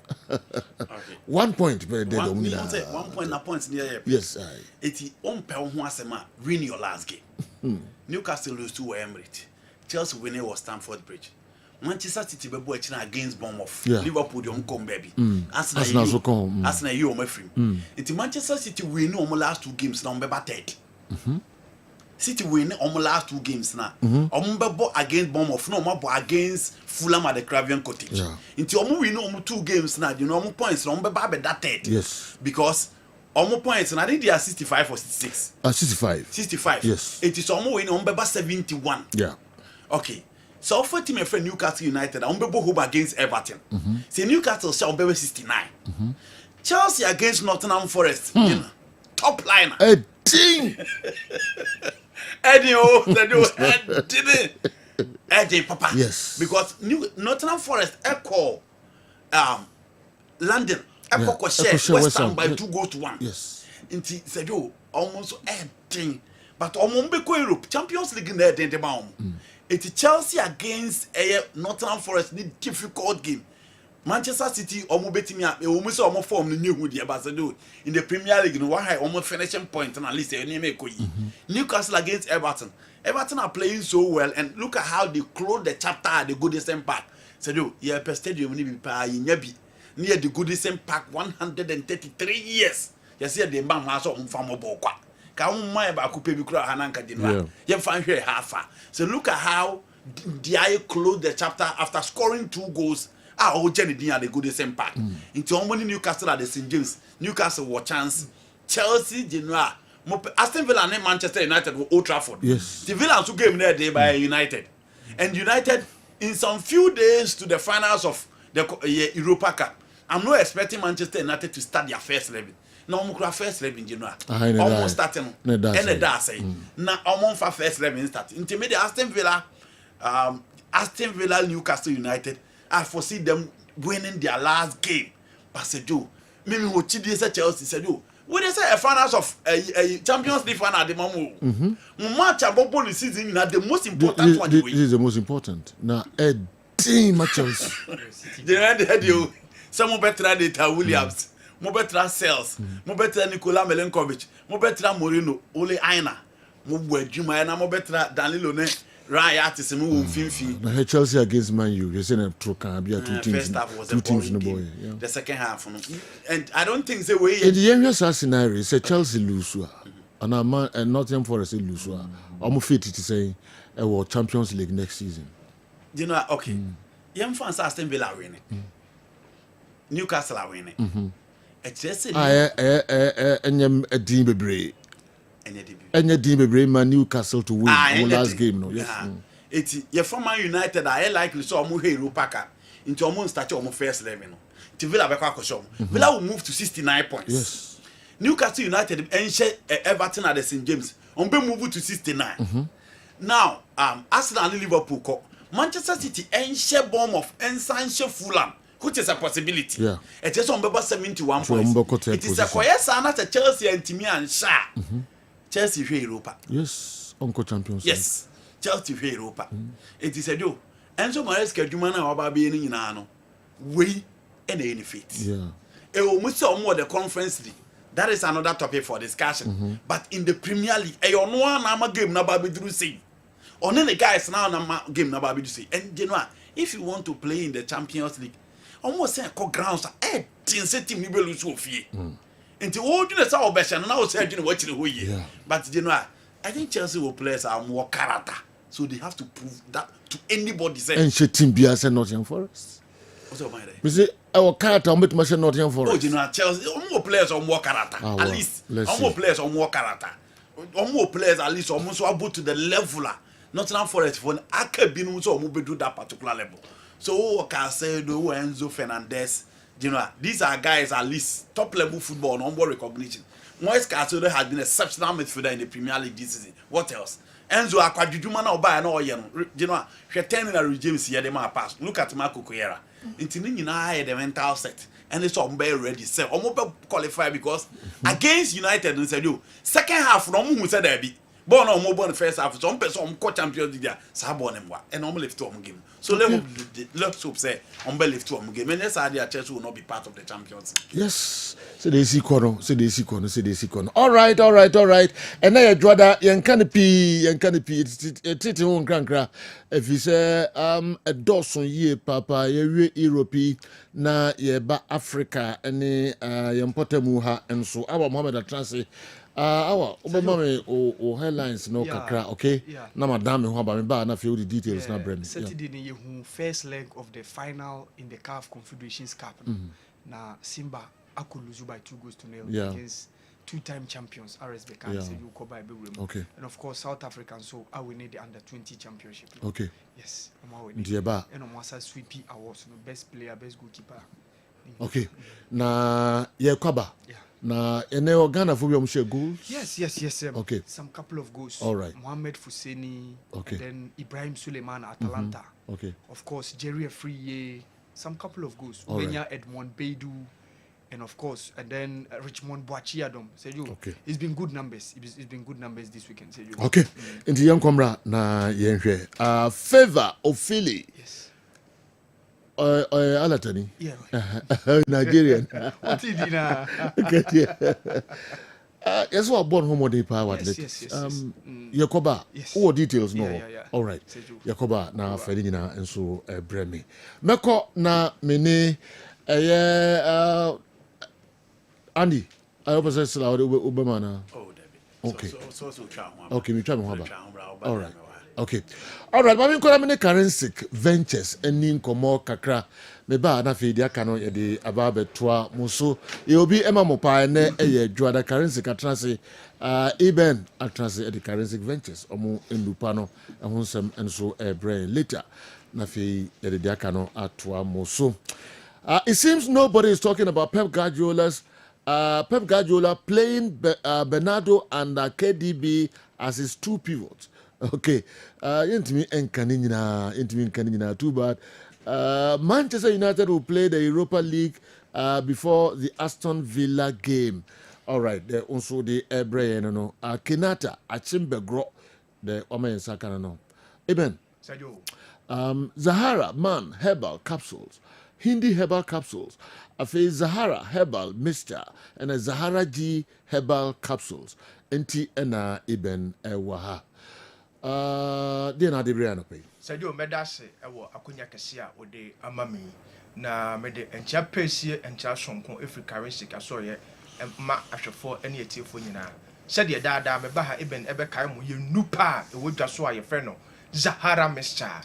Zahara G capsules. Zahara Man capsules. Ene Hindi Herbal Mr. no ena no pay ye no ho nkomo ene ho adanse ne de besumu anopai no the phone nkomo ye de ye dura ye frɛ no Zahara Mr. Ene Zahara G capsules ene di kan won nkomo twetwem sa duro we eye dura oba ene bema ana enom sa uye oba sima na wo ho na infections adokoro oba bi wo ho a infection bi te se gonorrhea syphilis anase chlamydia ene na betena etimi ma sabi ensan bi egugu nu kakra ehonya ni kakra etimi so egya no jonso ya yaw eti sa uye oba na sa wo ha we na wo ma edura mi di ho adanse akamfo ede ama se ebeyi ni nyina ede free ho ene Zahara Mr. ene Zahara G capsules oba bi so wo ho a white anase odepoa ene na betena etimi ma ensuo bi egugu ni kakra sabi ehonya ni kakra uye oba na wotesa oba waduro ene Zahara Mr. ene Zahara G capsules oba bi so wo ho a 5 years ni ontimi emu ne nsa 2 years ni onya ne menses da ama na awom ohaw pa no na mu uye oba na wotesa edura mi di ho adanse akamfo ede ama se beboa wo ene Zahara Mr. ene Zahara G capsules sa uye bema so na wo ho na innam yare ene wa betena na ma obema no hi obema no fon wa na iPhone obema no me say ensansan aje obema na aboso prekese bema bi wo ho eba ne sa impempi no ojonso na obre na ochem ansa na Johnson atimaba e ho so abosa Johnson e kan ntentem uye bema na wo te sa edura midi ho adanse akamfo ede ama se beboa wo ene Zahara Mr. ene Zahara G capsules sa dro we eyadro ho so a ɛboa ɔdɔfoɔ a ɔwɔ weak immune system ɔdɔfoɔ bi wɔ ha de bia ɔno nko a ɛwa nketenkete wabɔ 5 years ni ɔda ho bɔ wa 2 years ni ɔda ho bɔ wa ɔdɔfoɔ bi so wɔ hɔ a ɔno nko a de bia onya infections a ɛdura ɔnoma amana kɔ no a obia no ma yareɛ no bɛkɔ once a ɔno nko a bɔ sɛ yareɛ no ɛkɔ na ba ɔdɔfoɔ wote sɛ ɛdura medi ho adanseɛ akamfo ɛde ama sɛ bɛboa wo aboost immune system no ama onkwamwa no anya ahoɔden ɛne Zahara mixture ɛne Zahara G capsules so ɔdɔfoɔ wɔ hɔ na ɔsa so ɛne wabɛtena na ɛtetew ɛha wadwene ɔdɔfoɔ kɔdra store baabi a ɛtɔn aduru wɔ Ghana ha wode aduru hɔ a wo se wopɛ Zahara mixture ɛne Zahara G capsules ɔdɔfoɔ nkɔmɔ no aduru yɛaduru a yɛfrɛ no Hindi Herbal mixture na sɛ aduru wei ɛyɛ aduru a yɛyɛ sɛ yɛde boa ɔdɔfoɔ bi a ɛtiridi mmoawa ɛne na bɛtena ɔdɔfoɔ bi wɔ hɔ a malaria fever ɛɛtete no de bia n'anum ayɛ nwonwono ontimi ɛndidi ɛnyɛ kama wobɔ so no nko a n'anum atwe fia ɔdɔfoɔ wote saa na nko a de bia waapɔ so ɛyɛ wo ya fa Hindi Herbal mixture ɛyɛ waduro o typhoid fever na ɛyɛ krankɔte wo so no fa Hindi Herbal mixture ɛyɛ waduro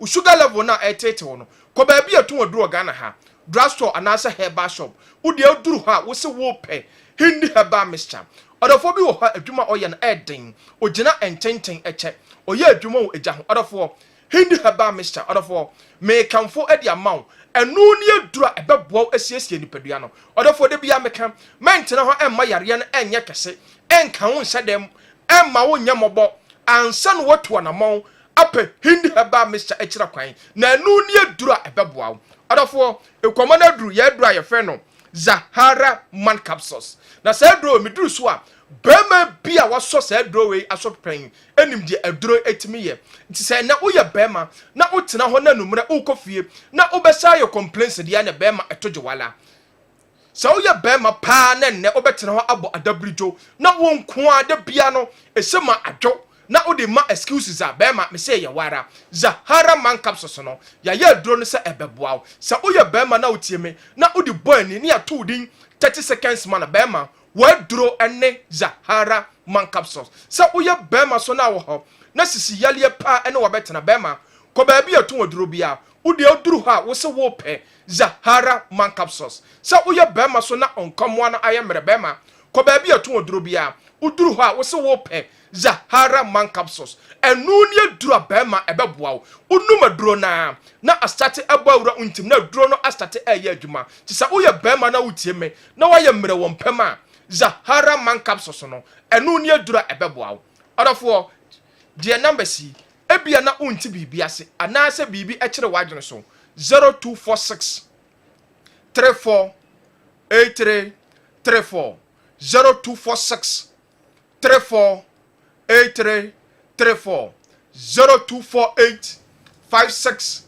93 35 0248 56 93 35 0248 56 93 35 ɔdɔfoɔ sɛ dede bia meka no ayɛ a mɛntena hɔ ɛmma yareɛ no ɛnyɛ kɛse mɛntena hɔ ɛmma yareɛ no ɛnka wo nhyɛ dɛ because ɛnɛ asetena mu aden tɔdɔfoɔ mɛntena hɔ ma yareɛ no ɛmma wo nyɛ mmɔbɔ ansa no watu anamɔn apɛ currency kindu paa yɛde yɛbɛdwa so a yɛfrɛ no Zahara mixture ɛne Zahara G capsules a wonum aduro no a wode Zahara mixture no ana bɛmene Zahara G capsules a ɛboa ɔdɔfoɔ bia aboost immune system no ɛsɛ to infection bi ase ɛne Zahara man capsules a ɛboa bɛrima bi a mese wɔyɛ mmara yɛfrɛ no wɔ ameniti bɛba ɛne Hindi Herbal mixture ɛnɛ wopɛ malaria mixture tatahwea ɛne saa aduro no ɔdɔfoɔ yɛ nipa yi yɛato apɛtɛ drugstore pharmacy shop herbal shop baabi a ɛtɔn aduro Ghana ha ɔdɔfoɔ bɔwura hɔ na wotɔ aduro no bi a wobɛyɛ adanseɛ na waka sɛ charistic aduro no ɛyɛ papa okay that's the general all right then so that's pa aben nkomohwamodi afri charistic ventures and so they are brilliant mon friend numbers no na mo ni omo eni enkomo emra dru se awa Mohammed eba betra se na fi odi Africa stories no abreye ana 20 championship because so ewo Egypt no South Africa omo na edi nkunim etoso omo dikan nti na ɛho nkɔmmɔ nso ɛno no Morocco ɛtɔ so mmienu nti all the details no ɛbɛbrɛ yɛn na afei wawura ɛyɛ CAF Confederation Cup match ɛno so ɛkɔ so ɛwɔ Algeria RS Berkane ɔmo ɛne Simba Berkane ɛhyɛ 2-0. Okay, Awa. Sergio. Why for me who's the music? That's the kind of make us. I don't know. All right. You interested? Awa Mohammed. Now Otashe and I win first time. Oh, na metashe. No Tashe. Okay, but Oba Hawajai. Mr. That's Atashe. Okay, young Twasu. So Sergio, first leg of the final in the CAF Confederations Cup no Ebaso Saturday no etwemu ewo RS Berkane in the city of Berkane in Morocco, and it was between the I think say omo football no a resurgent pa Sergio. Oh here under 17 AFCON your course so last month they managed to qualify to the World Cup in as much as someone Timianji. The under 20 or so they've managed to qualify to the World Cup. Omanya Mananswa they went on to win the competition. And it has been so very good for them because we a revenge. Because the last time they went into the final of under 20 championship, that was 1997. It was the same opponent, Amushi Omar, Morocco, and Morocco show. And at this time around, Gomo Kikana Gonu, Etimiaye the only goal are separating those two sides. And how South Africa ball competition in group okay, no money Egypt mono group, any Tanzania mo. They managed to go out of the group, and from the quarter-final to the semi-final, they were able to do a wonderful job, beating Nigeria in the semi-final, and of course, eventually they went on to win the competition. It's very good for them, especially said you how said your university and football. No, going forward, I think say our national team, a very strong power because you see some of these guys can easily travel abroad and a bit me abomo in as much as on my league ni you say you who South Africa for Europe unlike back in the days ni momo.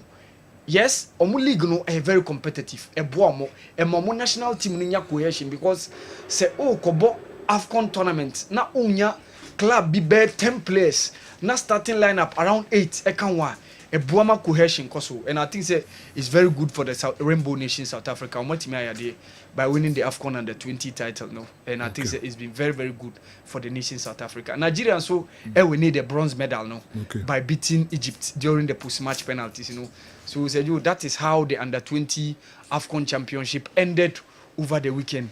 Egypt. Okay, so South Africa are the new under 20 championship.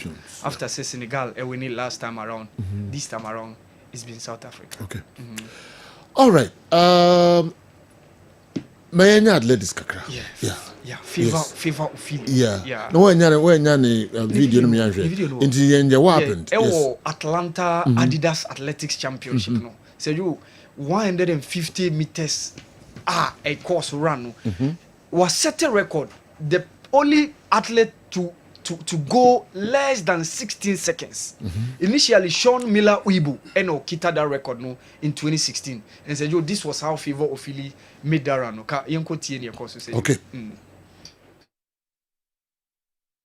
A world record 16:30 to defeat her. So she's trying to improve on her second place performance from last year.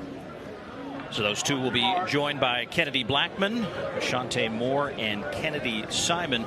For those who maybe are interested in following track after following track in Paris in the Olympic year, the World Championship this year back in the Olympic Stadium in Tokyo in September, this time with fans. Yeah, I'm glad to go back and have a full stadium like we did in Budapest for Worlds in 2023 and Paris last year for the Olympics.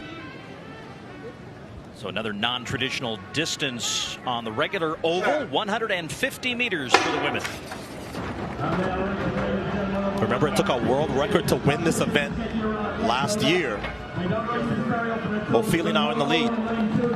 Ofili and Davis running out of track here in Atlanta, and Faber Ofili striding her way to the line, and that right on the wind level, and now confirmed at 15:85. That was set to go beyond what Sean Miller Ibu in 2016. It's a new record. Oba Aye in the world of athletics 150 meters championship no. Okay. Oka we one of the ladies are also challenging Toby Amusan in terms of Nigeria or women athletics now, especially on track events. I will say 100, 110, 150 meters. No, this lady is also doing massively well. All right. I think younger West Ham kakra. Yeah. Of your league actually now, it also 15th with 40 points. So this season, Nadia cry. Last season they ended up 9th. 9th. Yeah. But this season 15th. 40 points. You name last game, no, they were good. See, Jamaica get Kessben. I'm say, any Ghana for there. Yeah, or say Oblemu deep in form of Kudus, no, on the poor season of West Ham. Okay. Or say Kudus and show up. Yes. This season, unlike how we saw him last season. A Juma so obey out to me bois West Ham under David Moyes last season. This season, yan shedem enhunusa. Until that's the reason why he saw it say a few way West Ham almost season ankoye. And I say Kudus about top level football, and he should be playing in a team sir omoye closer to the title, not below level teams. And Ohuni say Kudus poor show no seju and no have effective West Ham seju. I completely agree with him. Last season Usha na Lucas Paqueta and so the season so ekosropa Jared Bowen Munina Sejo, all those guys were performing wonderfully last season and creditably for West Ham. This season, West Ham season, and Shedan Kuye, how they started. David Moyes, Ofrio, even how even coaching the situation by almost said Jonel Lopetegi before Jumanu, Afine Kuye, na Graham Porter ba.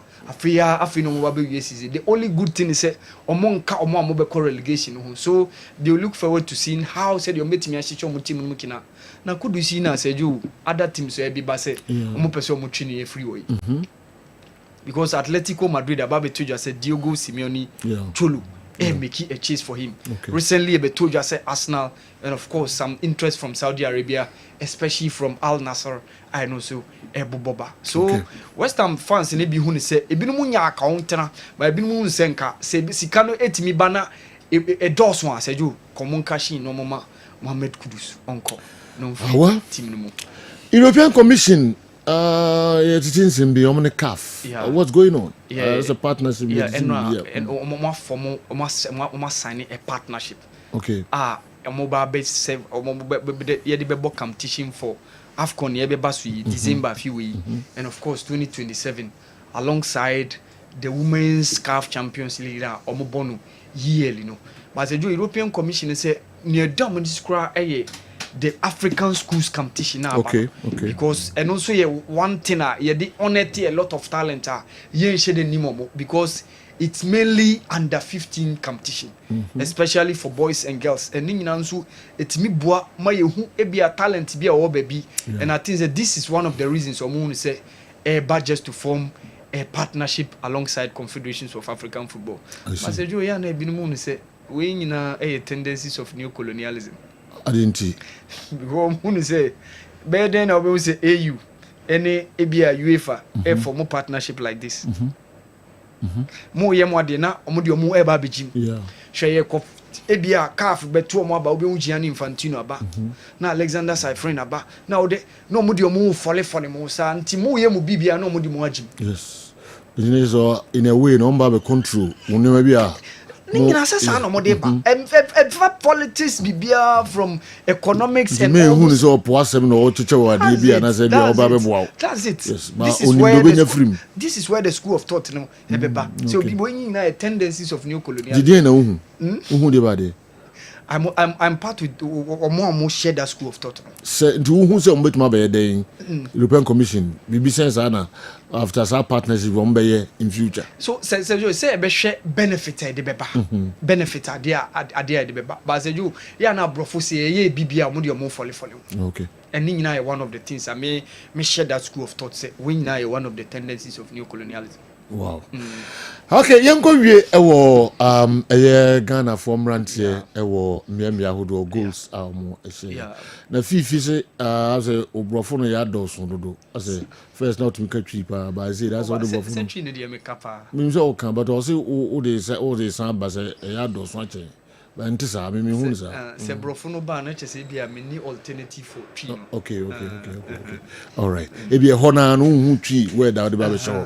Fee what in pacho into we nya simbia as a would tram kumona we can some. I can't remember no watch me French. I French no tea no deko. Why you don't want French is out me a can fluently. O can't say or can say a choice or camera of crowd. Na odisiamakum. Amakum ka friend you. What transfer all these years. Uncle Bia, you apart from Amakum bien ka French. Me sure. Maybe I bet me about say Bafuna. David. And maybe I bet me about say me sure. And there is school they will find. Amakum. There were no polytechnic at you. Okay. Polytechnic. Poly on a name Amakum. Okay. I was on the now we didn't go. Them was all yes. Who called JHS or wow. Any fanting. Oh, be with them. Oh, now good. Now also be with them. In your Hoya Makum, the Ghanian people too, Amakum friends. You know, I'm 50 French here, how and how many saw the Tihono? No, vanity. I don't want to find the apart from say a word team or Namakum. Maybe a school of languages for now. Quite yes, I now to take it and so you will not cancel the broke. No, and they were see. And now, no, but this is autism. I want to hear how we catch it. Yeah, we catch it. But you be able to be a hobby, baby, a chance of phone and a whole do you know? Otiche. What the name Joe crabbing in any No. The fee per the JB cell phone. Originally. French, I walk on to the table. Could be a power, but the age of language is almost considered. Consider why. Oh, you be to be a he'll be or French fluently. A couple of fluently. When you're only so consulate in the Betty, maybe a Mr. Money fee, whom I mean of French and a psychic only dream. Yeah. First, clubs no more French in the bar. On another use the power studio. You know, pioneer never see a class. Omunko Africa, no consistent fee being your Jumai. Yeah. Teacher move too quite near there. Now, so meet me a fan. Yeah. If you are going to go French speaking country, I know my fan and go come. Yeah. Now, list of Kawa, EBBR, dear mom. French. Yes, it's a bonfire, see, team see. Omunka, a qualify uncle. Nadine, or mobile to us. All right. Fee a child, baby, I will be an pay.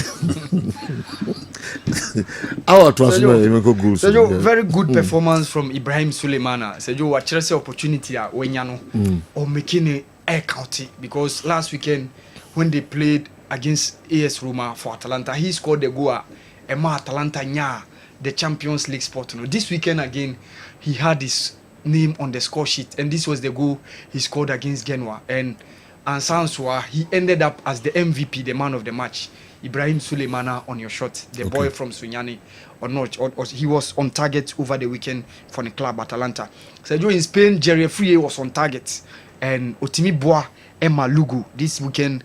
Jerry Frié go now, no so a share over the weekend. I know so Otimi Boa Lugu power just to make sure say Omobe avoid relegation. It was Spanish 30 now. During the AFCON and the 20 championship, no, back Echo Bomber last time around, Emma was score assist. This time around, he came back and he was able to make his name on the score sheet tonight. Me, Eboamo. Of course, Uko Belgium, I said, you about the championship games. I bet me, who wins the league? Who's a Belgium? Mubo we are Mufa be top 4. No, Mabo, Omubo Muha, the Obe winning, no. No be top no be yet the champion of the nation in Belgium. Okay. So interestingly, USG Herbal against Royal Antwerp and Mohamed Fousseni scored 2 goals in that game now Basso between Royal Antwerp and USG. We the first goal of Mohamed Fousseni. Royal Antwerp ehonumna Dennis Odoy Herbal. Okay. And this was the goal Mohamed Fousseni share. Apart from that, he scored the other goal with his left foot. So and also Boa Etimima USG enya that victory over Royal Antwerp. Ekoso ewo Belgium honum. almost say about relegation playoff. Ehonom so na Lawrence Ajikum so nya ne din on the score sheet. Ni club Cercle Brugge ebo against Patro Eisden. Cercle Brugge Sergio omo no mo the lowest ranked team a omo ne the third team a ono so every Belgium Division 1 eba no nti ya na kwa relegation playoff. So first leg no ene baso and Lawrence Ajikum was on the score sheet in that 5-1 winner omonya. So Lawrence Ajikum go no ene etwe egu ona Lawrence Ajikum. So and the nyanity ekra said this weekend yana or signing a 4-year deal because now or a Red Bull Salzburg player and omode na loan to Cercle Brugge. So ne modern mona so any so Cercle Brugge for na hun say otwa omo club no na seju eno so bebo apa. So Ajikum Lawrence was on target. Richmond Boachiadom in the Bosnia League was also on target for the club. Doboj Sloga in that 4-1 win they had against Sloboda, and Richmond Boachiadom was part of those scorers in that 4-1 win, and I think it's very good. Richmond Boachiadom said, "You know, a place are not here when say Black Stars, you be on power," and all of a sudden were falling off in that order. Obekai in Cameroon, AFCON any Comoros, no, he was one of the guys who scored the goal in that game. No, Richmond Boachiadom or Coninam Resta Belgrade. Later on, called Libya, and as I say, was to Bosnia. Osia Kain Ewa Honum, and Richmond Boachiadom game Tremunti. He was also part of those players who scored the goal, and of course, Oko Austrian Red Bull Salzburg against BW Linz. Edmond Beidou was one of the guys and also a share goal over the weekend, and that was the game. Red Bull Salzburg and we need the game. No, they went down by a goal to nil. They had the equalizer, and Lawrence Beidou go no, and the team bomb. Emma winning by 2-1 over the weekend. Say you. All right. Awali na fe ekakra na yewura Ghana Premier League matches no, and so emu aye de Zito ball. That's what no akan. Wanka Zito ball, but say ne handwriting or something. Yes. We na ye me Zito me ball. Wow. Hey, carry Zito. Seriki. Wow. Man for any GE papa say omo sa sande ko ball sa no. I'm say ake. Ye kwaba na ya behwe the akano and so. All right. United plays the Europa final before the Villa game. The Europa is this Wednesday. Andy, yeah. Because it's Kyle, yeah. And I believe United won't go the last match of the season with a lose. It's not an easy match for Villa, especially it's if United refuse to win the Europa. All right. Because yes. All right. Mommy na me hokakra me ba na afi yaba local stories no esukwa miki edp and so ebebre. Me call easy. Emmanuel Amuakon bet my friend Kofi Amuakon on a PRO edi Emma easy paint. Easy waterproof paint yene omobedi enkomo enso kakra nafi yato adwumedi no enso Kessben television Kessben 93.3 Kessben 92.9 Accra nafi Kessben TV Plus enso FA programming live mo amohwe ewo DSTV channel 364 Go TV channel 121 on Sabekan live me ko Kofi Amuakon ewo Kofi na design brapa ni nyame adom sejo e de yankopo asipa. Easy waterproof paint and say you be use me chere lady be na me person me boni dey also me yes sure na me say what baby I we ase adru no in twani panko nto yes and so be go adwuma yes baby I we ase adru no ye koya nimpa de o kan nyina me dan you know correct and so obisa say o yes sure Bokrom estate correct yeah ometo opa ometo so no wan kotremu a you for years I said that I na akoya ye ni the dan kwa no akoya enu ometo bi ndi yesi onyini nyina na so mo onyini nyina mani nyinchen se ometo yes ne enfro ne koya ma no okay mani nko yi nyina Sergio o platform ye nkola platform yes sabi ebe ya den se nipa betimi atwa nkontompo yes so ba betra show it is na so de the true say after all ma benya bibia be nko yi nyina odo pa mani nyinchen onya nchanse ni nyina okay dia oti nyina me so metibi na makasa be do beto nchia yes opomra ne nto nchia wo show so ya be man nipa mo makoye dwuma na ma no aba be dia dance no akwa metra show no so no meka Sergio mami fan chia kese e ma wahwefo ne watiefo all right now Sergio to be very honest me ba show you so be last week no response is very big Oh, nice. Ebi frame from Finland. Wow. Thailand. Wow. Australia. Hey. But maybe also in the fear war where decide no be man ne bana be home from Australia. Okay. Ne bana wa Ghana ha. Okay. Also easy paint. Me assure, na say ma, opa ye ntonchia. You see, and never be a wiase adru no. Yeah. E wo say nipa pesika. E wo say nkofo bia di kan di dwa bia na nya papa. Enye easy water paint. Yes. Di me that me can say freyen. It was 0593 0593 70 70 76 76 96 96. The American United say you and there's all dying what problem about leakages are. A crash or better paint biara. Because the Yana Messiah crash them on the crash say, ye tomb down here Tracy. Or the four who came here would see me from far away was see dying. And the day say a ding, the boy ding. Easy. Oh yeah, Sabi, paint is soon on to minto. Oh, but no go to paint be a wow. Ye paint is a joke, and your paint and so to an hour roconibia. Yeah. And your paint as a biotoya, bidding home crack cadine and I tadim. And your paint as a biotoa to sick. Okay. But rather the episode and say, you read the peak of the rain when last Saturday when you toy. When you if I'm for one grind. Easy. And the affair a month for Baby was a said, I don't need them, sending you by him. The American sort of four. Oh, dear Freya was 0593 70 76 96. Okay. You paint you better. The woman is obey instructions and one pepe. Okay. You paint no or you paint be a ochokra. On paint bia any paint. Now call you starting out the paint. The American say you. Say you kai na me fasa ma cause also someone sprayer. You say domo ya somebody can rather than the free home. Sure. No more we are nobody issue na that be normal and normal some people home. Na ya tron. No matter the kind man first spray, almost spray. No matter just a call. If you are dancing sabra, but no matter the second coat. Now for any home dear buy another baby. Pepe. Sa pepe ni paint yet. Who say uko danum ya painting mudada. Now say uko preko pen now say starting out the painty for boards are dada no swa. And mount the accuracy and what you want to see. Ko painting na what danum nya ye painter. E company fufu bi dia. Yes dia so the woman nya bi na wo mu die num. E dia de can say ye painter just mine. Yes so ni nyina ya ba my ball ba obo a entity and say sana easy waterproof paint onjiri nsuo onkyire wia onkyiri frama enti me nana wo fi a wotie me bitika kakra mi fa metra me twa nkontobo nkyire wo de meka nyina ne se enne no sika hoden ajabade ye edan ye bo ho ban sabe ye nkyiri maba o maba bedada no bi no manya ho mfaso enti sabre wo a wo dan enyu no wo a wo dan se nyina apro aye basa na startia efekeke start free from o na ye kakra na afrabra na why say o mami paint so o paint so enu na nu na paint na asawe na asia na we na chi na ba yellowish na ye brownish color na afro na ba be no level na be self flame no the American say o de edan ko so o paint kura mami be to paint ni na efa ko paint now the only painter abakre be ma painters the wo bi so o ba on ne mbra na ya share the technicalities involved odi mbra no so pepe no ko ni sasem bi ani o e bia so wie school ukura capital bi unya dwuma nye uhu de odbeye o person ye adwuma so the same factory number na abefrey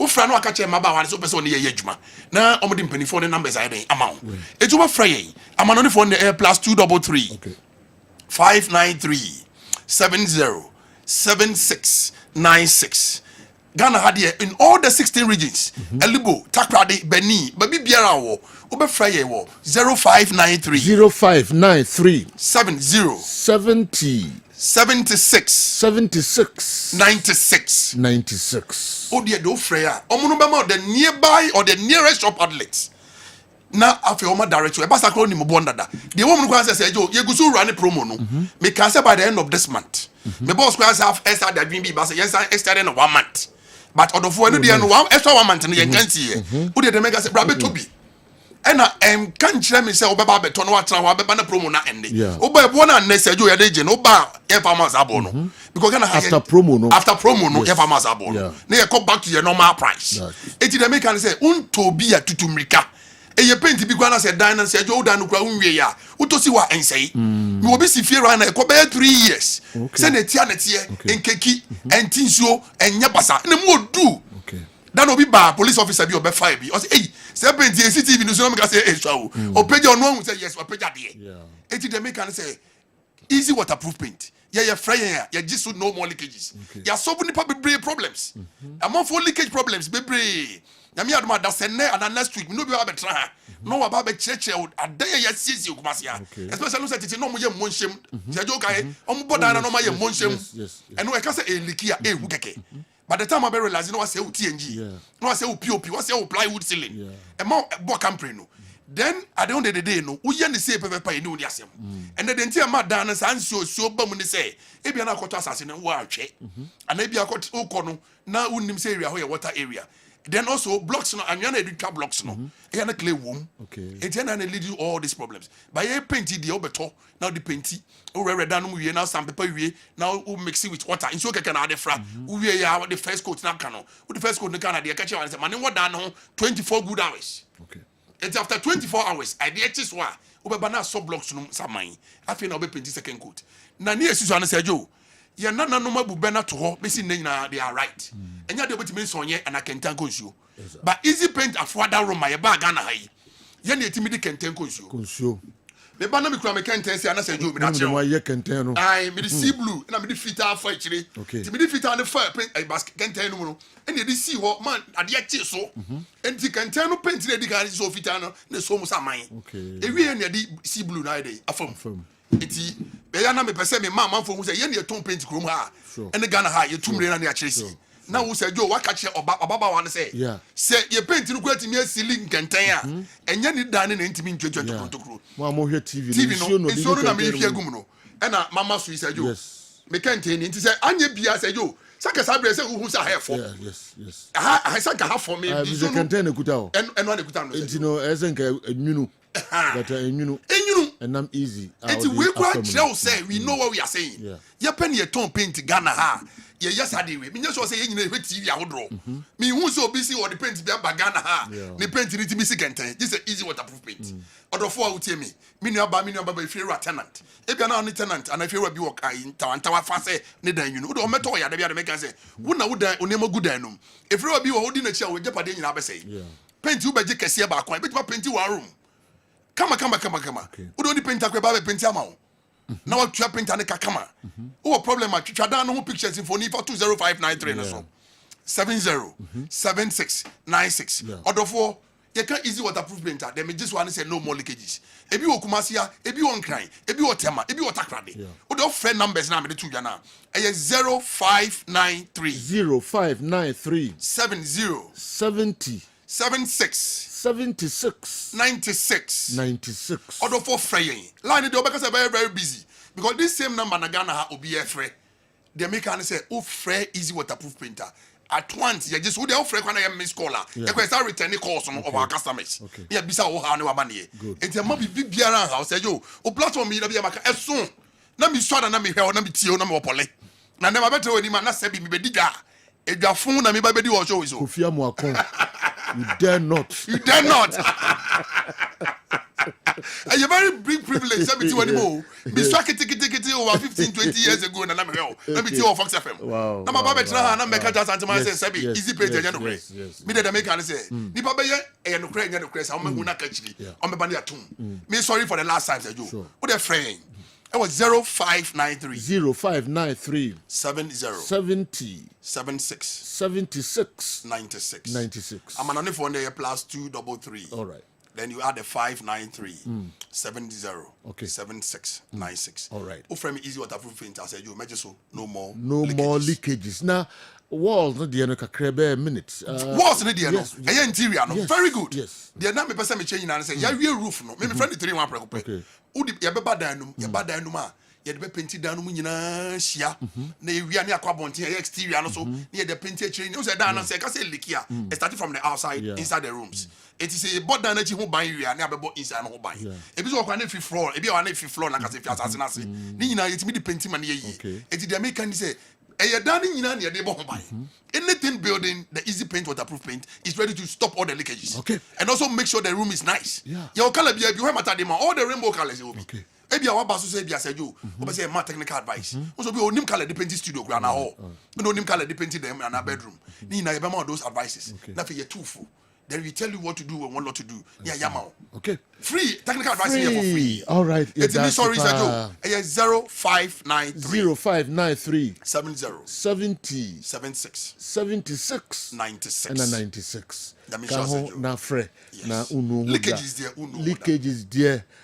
Easy waterproof paint. Also no more leakages. mpamcho ka ho enye roof no nko mpamcho edan ho afrofro ni ade nyina no ena o ka ho asem no curtains bi wo ha obebie ho no na de tia ho no nye papa yes am for dem de dem I said they said ya shot ade na bedum ha nema wa man for ho na hu atade na akata suntia sa so na dan bi no dem go hu a ho dro ena aba no ka ho o se colors ni nyina rainbow colors ni nyina o mo ni nyina bi nti de be suit roof no ene odan no ni nyina no easy paint e de bi e ho de bo no so e form ka ho na promo no etwam a omesan akom normal price no no and is a promo price no all right yento aso na ye be ko hin say before say ye be wura kwa Mickey ashe na odi local stories no abre no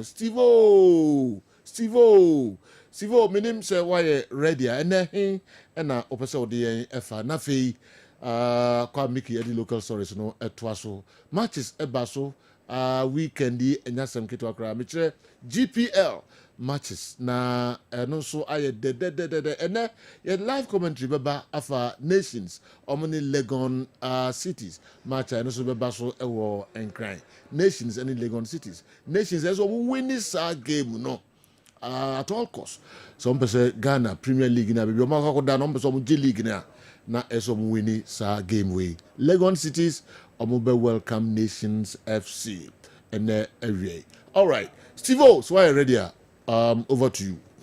Boss, me da say any akwanya na eda enra e wo Kumasi baba. And there na person ohwe poti, there na person dey effeminate. Boss, mpacha na nkomodie no eye enra game etoja e wo Kumasi baba Sport Stadium.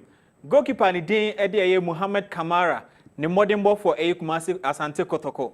Any Kotoko as a team, ni omuye I man kunimdie no ekọ e dey mom na bubu kwa ni din e dey Dreams FC so no. Ni omanye ni ye wo machiri horoma edi nkuku no ebre wo no. Okay, and you carry on am for you. All right, yami etiefo akwa babiem na eda enra e wo Kumasi baba Sport Stadium. Ade se Kumasi Asante Kotoko e she 9 ma Dreams etie kanu baako. Na ye one game a wo she Dreams FC boboko na by definition anase identity obeka say possessing based team a ekra ball no e pass men yo matimi koyie enso e de mom dressing room ni eni hon mu bi by ade a coaches ba be ye e wa group man so no e na be ma yenso ye hu say wei ene eye nkomodi a akoso e wa dressing room e no mo etimi implementing in game situations men yo ma enso etimi ekoyie nti na no me da ye no di nkomo e ka de show say Dreams e ye one team a say wonum ekra ball a e wo man ka say kire no the phases of a build up no ye one team a always no person di free kire number sen e de ekọ. Now, I'm different. I'm saying at the corner. Once we team up, so punishing a Dreams FC. What you have to do, and it's about committing more men forward. Now, let me press some high up the pitch. And no, Emma Dreams FC. A mistakes. I will one much through.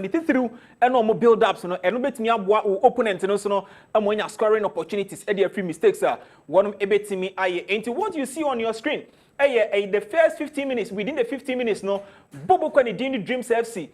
A committee more men behind a year or more a boss and I say in the penalty area no a here there so almost still low and I said deep blocker no 8 is and he said one person be consider first goal and I say in the early stages of the game no one more ever consider a year goal in term ma and no so na kwaku wi say on be consider a dear through hon matter to so na Kumasi Asante Kotoko who the game plan of a Dreams FC say obesity deep no what they also implemented and so on be press some high up the pitch and so we share on your screen now Dreams FC the 18-yard box in no say they have as many as 5 players one more so beating the ball no and so ebetimi abesene dia komanioma akoye de ama won na Kumasi Asante Kotoko said this is how a Dreams FC ebe fa so asi o makan nti no se omo so no ama omo 5v5 omo so ekra makunum and so Dreams FC the ball area na and say the 18-yard box na cheer omo press some high up the pitch na omo so etimi age na wo hwe kwampoku and early the person no men nyoma etimi akoye and so de ama bobokwa ne din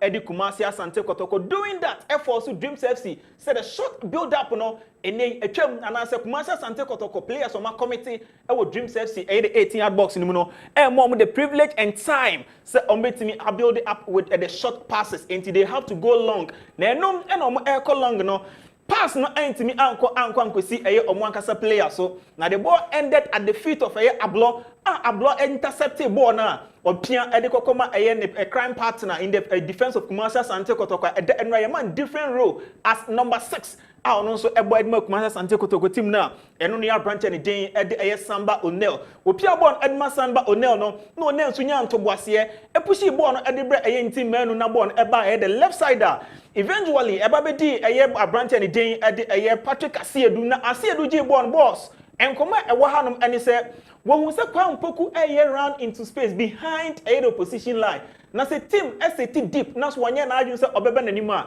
one way and as a kwamba kopopa so e break wo mo down run behind the opposition line when there is a space enti kwampoku and was sport to space enso e wo dreams for omo back line no achi no hu ya no Patrick Asiedu enso anya na bro na ya mo Patrick Abaso with how I was see a born pass na e kokoma branch and didn't kwampoku boss wo she be kwampoku a branch and Patrick Asiedu e wo and the by line na emu enwa enti with a little power behind pass na obono born better line no amana a goal kick enti say wo Patrick Asiedu where Ezekiel two pass no very well with minimal force a ball no ubo play ni se yakọ anima bon se be kwa koto no edema kwampoku kwame time ni runs ni yese na bia onkwankwa ye offside in this situation na akoye edema Kumasi Asante Kotoko so the timing of the pass and the point and now say power behind the pass no were executed very well for Kumasi Asante Kotoko in this situation omo create chance no enso etimi edi eba me nioma ekoye edi mo na boss ye kuye check kakra na sounds etimi edi nkoma emra kwame ebo pass no in the 18-yard box and I say the goal area of Ebubuku and Jane at the Dreams FC no. Oh, when say Dreams, I want Rantia Makomiansa, I want Wankasa box in him. I said, you might beat me Akoye and Sweat Media Momo. And with the three, I want Wankasa box in him no. Kumasi Asante Kotoko in the goal area and I say the penalty area no. I want Rantia Miansa almost a womb. You can say they've had 3v3 numerically. Kumasi Asante Kotoko enye over Ebubuku and Dreams FC. I with the 18-yard box. Na Dreams so and also fancy Kumasi Asante Kotoko. Ain't what create 1v1 with the 18-yard box in him. So Kwame any year Kodia. No two na akano between Abet Amwa and your branch and din Dauda. And so at me and your almost a defense and I say players are Michael Ewaha. Now say we should Dreams FC 2 players that original Kumasi Asante Kotoko players no so Ewa Surhanoma. Omo concentration and omo focus na ewo the sources of the ball be born ebe free baba and omo concentration ewo into the environment omo ejina mu no oman scan ne enhu one ma air crash the goal area of Ebubuku and den at the Dreams FC into communication anko yi ewo ha amfama two players in a sense the left back and also anko jina amoaso no abai say yebo play ni yakwa obo so one bebe wie ase no one mom eba betake Saka Dauda so obokwa kwajibo no ade afri ni nsem na say ade so mo scan your environment no mo communicate here and can wo share on your screen na un say bia me ebe circle dia mawi ade say etimi accurate 2v2 and so ewa ha na so ade so man communicate here now who is doing what ewa sa moment we mu no ankoye amfama bubukwa ni din ade Dreams FC into the sources of the ball no any idea na Dreams defenders no omo focus and omo attention nyina and so ewo no omo agent Kumasi Asante Kotoko players ni enough space ewo wono machi a wo hwe ba bia branch and din ade Baye akwakoduna there is no way so obetimi ahye go ade free side space because the space no to the goal post no very tight ayi and so etimi prevent side space so obetimi ahye so the only way out and say Kwame ebebobo no ade abanachi na so okatebo no ade banachi dia hwan na ejina Albert Amoa so intelligently Albert and so follow ball no bebrebe one follow defenders no he allowed Dauda say one Dreams defenders na ebekọ the panel and the go area no etimi agina chire say ball no eba beto chire ho no ma wetimi ade ball no and so etimi dey ato atenem na no any idea Albert etimi ya Kwame ebo the cut back no to the far post no benya Albert Amoa so ono nko a enso agina space a wade ball eto atenem edema Kumasi Asante Kotoko enti se ye ni dressing room ho no mu bi na enkomo no etimi akọ so by the see e wo field ne so ne de ye betimi aka ede ya kire say Dreams weakness e wo wono mu tim nim aye se ball no wo omo anka se kire ho now press on high up the pitch they find it very difficult se ombetimi ni ball no abesene edi akọ na no Saturday ye clips ni bi edi ma ewo ye this season omo matches o mabo any mistakes one etimi as a team press high up the pitch into the first 15 minutes ewo Baba Yara Sports Stadium no it was all about Kumasi Asante Kotoko pressing a Dreams FC high up the pitch no mo etimi edge ball no edi from say no ene koko wie ya wom enya first goal no enso etimi edi from anyoma koyie edima Kumasi Asante Kotoko na ball no etom wie ya no eno ena Dreams enso esesa one approach ewo game nim say if says yes it deep na Kumasi Asante Kotoko punish area we will go toe to toe with Kumasi Asante Kotoko and yen see your point mu biem yen see be because we are a team we can pass very well so they started putting their passes together and when they say omodu Kumasi Asante Kotoko 18-yard box no clever movement quick passing and so it me e bie Kumasi Asante Kotoko one space and I say e bie omo defense nim ema Dreams e shall say create chances against Eye Kotoko eda enra na sankomo na ye di no e kire say omo sha say so emnya Eye spaces and so it me punish Kumasi Asante Kotoko with one touch pass and so e was space no near ekoko wie and say it took Eye more camera say obestu so and as obegina na so asebu Kumasi Asante Kotoko wa abra Kotoko e share first goal ni wie na momentum no edane ye na ebedi Dreams FC for no honom momentum edane ye especially na ebedi Dreams for honom no Eye more ene sha se se wo agi Kumasi Asante Kotoko se anya sa nie player ye ba be boy e ba wa benya eye mo kamara se wotimi e save eye point blank saves more camera ejina na so enso esebu Kumasi Asante Kotoko abra Kotoko for omo etimi ehye omo first goal no enso etimi ewie ye na with eye 1-2 third passes omo bie Kotoko defense nim from the left side no ball no ewura eye the goal the penalty area nim na wo hye eye the penalty area now look at the position more etimi export here we save ball ni wie no we save ball ni wie ne reflexes and how quick how you know what that from Esanso sorry you know we sound so close to the angle no at the rebounder and no essence et me by am a ball no ain't me anto atenem so you give it to a more se Kumasi Asante Kotoko e share the first goal ni wie ya no momentum no associate ekodi Dreams for her na ekodi Dreams ho no no ankwa ye the usual passing no dabi na so Dreams e share hunu se o metimi penetrate Euro Kumasi Asante Kotoko 18-yard box na orema wo create quality chances no watimi e dey punish Kotoko na no na mo enso etimi eginam edema Kotoko point blank saves ye beto aso ni etimi ayi e dey akyerewa wo twa edegi Kumasi Asante Kotoko ansana goalkeeper ebetimi aye point blank saves no I was say we goalkeeper we are very flexible now we say agility so essence etimi e wasoro because we are flexible etebo emotimi ekofom essence etimi asoro intem emenyo matimi ekoyie enso etimi e dey amount na nti goalkeeper by definition e goalkeeper oye obi a owaye pa ntinka so okofom ne dey Kabetimi can say okofuma nkobe slow kakra nanso that's not what you will get from a mo say okofuma timi asevu balls da enra after say Kotoko share first goal no wetimi make those saves no man you matimi ekoyie enso etimi dey another chance again abra Kotoko e share first goal ni no boss obetimi account as many as 3 players omo enso ejina aya branch ne dey ni Muhammad Kamara anim ewo Kumasi Asante Kotoko 18-yard box nim now with 3 players I want 18-yard downstairs the goal area ewo mo Kamara nim ni titiriw ani Albert amwa ba bia wogina any more no so ni ba bia wogina no you can clearly see so with this free kick ade say wa blocking mo anim ni vision wa close no and it's very difficult say obehu ba bia ball no enso efri ede eba nanso enam say mo we are very quick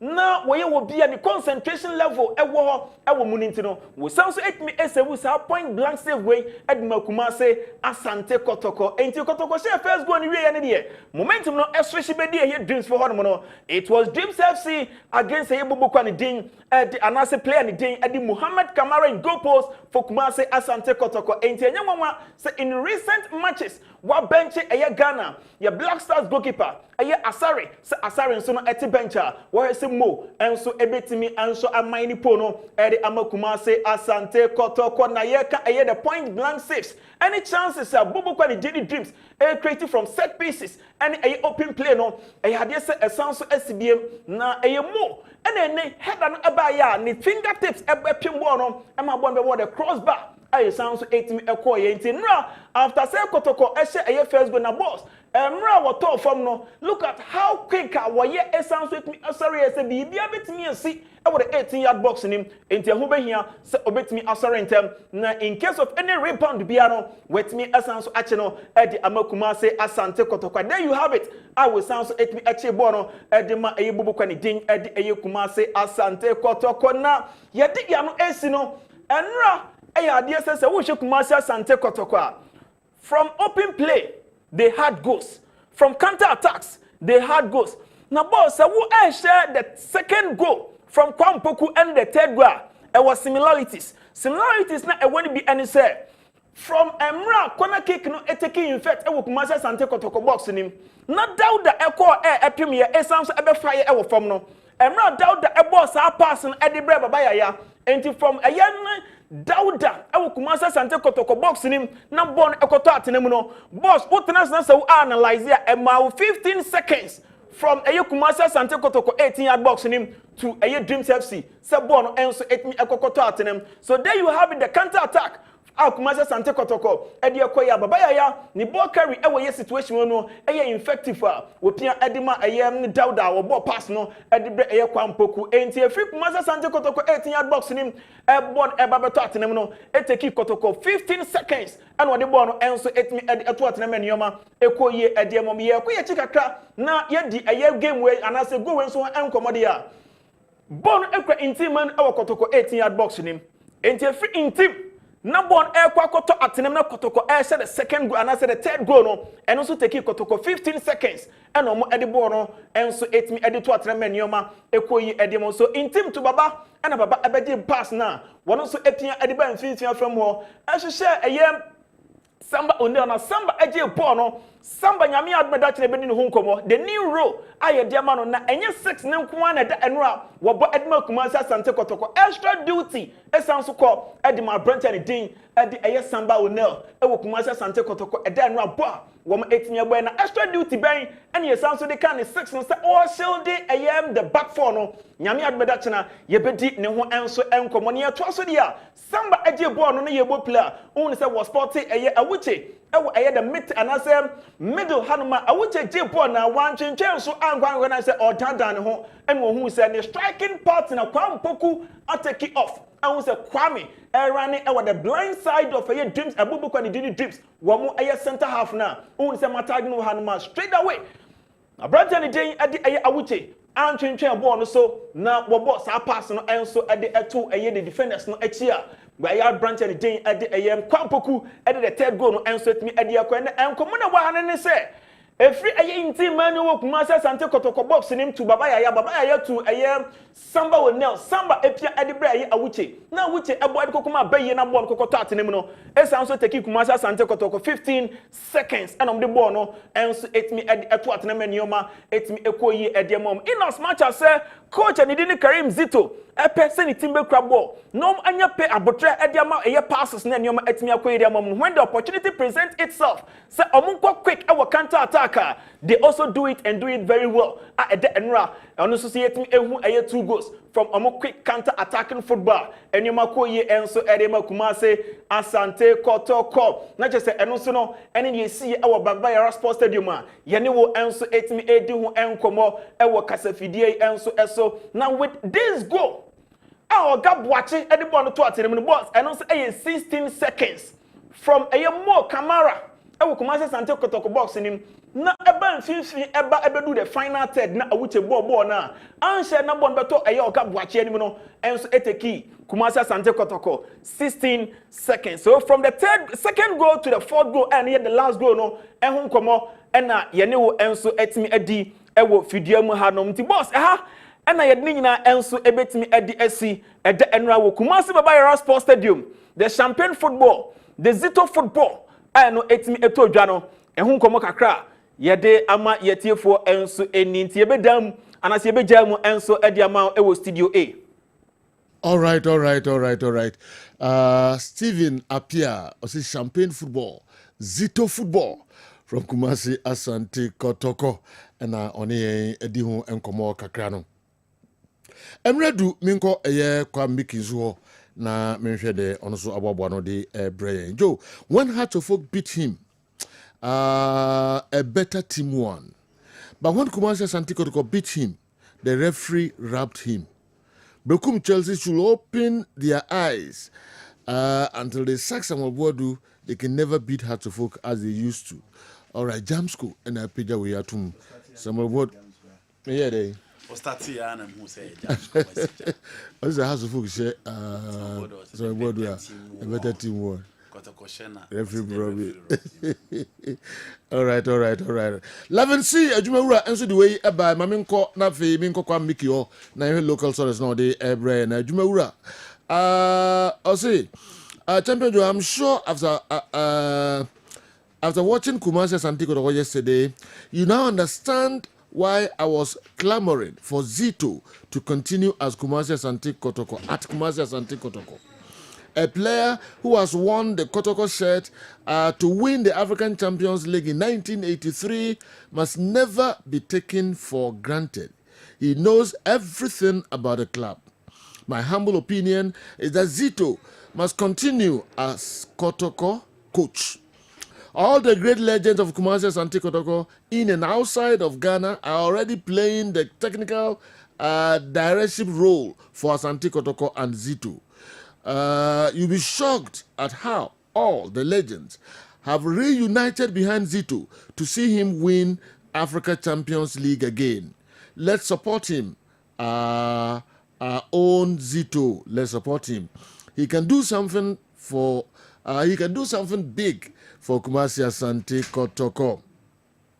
Hearts can take a cue from this and make good use of the legends. Imagine Stephen Appiah, Amas Senegal, Mohamed Polo, Hesse Odampton, or Joe Ado coaching Hearts now. Okay, cheers, bro. Love and see. Ajumawura ankasa and a diwi and so brain. Ye kwaba na yabehwe and so emu kakra meko niwat scientific herbal clinic na mene panifoi akodi enkomo. Kwachi atranse sanso na Dr. Paul and so atranse benefo makwaba. Yeah. So bia ho yede. Yeah. Nyankopon asepa. All right. Kwachi Mr. Zimfru. Na yengo wie okay. All right. Right, abusuafo yema obibia kwa aba biem na ni what scientific hospital ya satna si besua de na ye de asaye ho yare ye Kumasi Atonsu Monaco Junction ni Adansuru Bank de nimhwe enkran so ye o mile 7 Achimota mile 7 ben Janet Corner dan no ye adwuma free Juada edikosi edamemenda said yaka no this Sunday nkwa na yenye adwuma yare bie how bia say diabetes na how pressure na how stroke aka to them anase bia warefo awo ho nsem na ha mo a ni what scientific hospital wakoti na mu nsan yare tiama bema o mema sem okofo o bema no fon na efon eketwa na nsufita bi fro bema no ba ni what scientific hospital fibroid how o prostate na ekese into da odwun so be bransa na de achia ni what scientific hospital ye wo Kumasi Atonsu Monaco Junction ye ni Adansuru Bank de nimhwe enkran so ye o mile 7 Achimota mile 7 ben Janet Corner dan no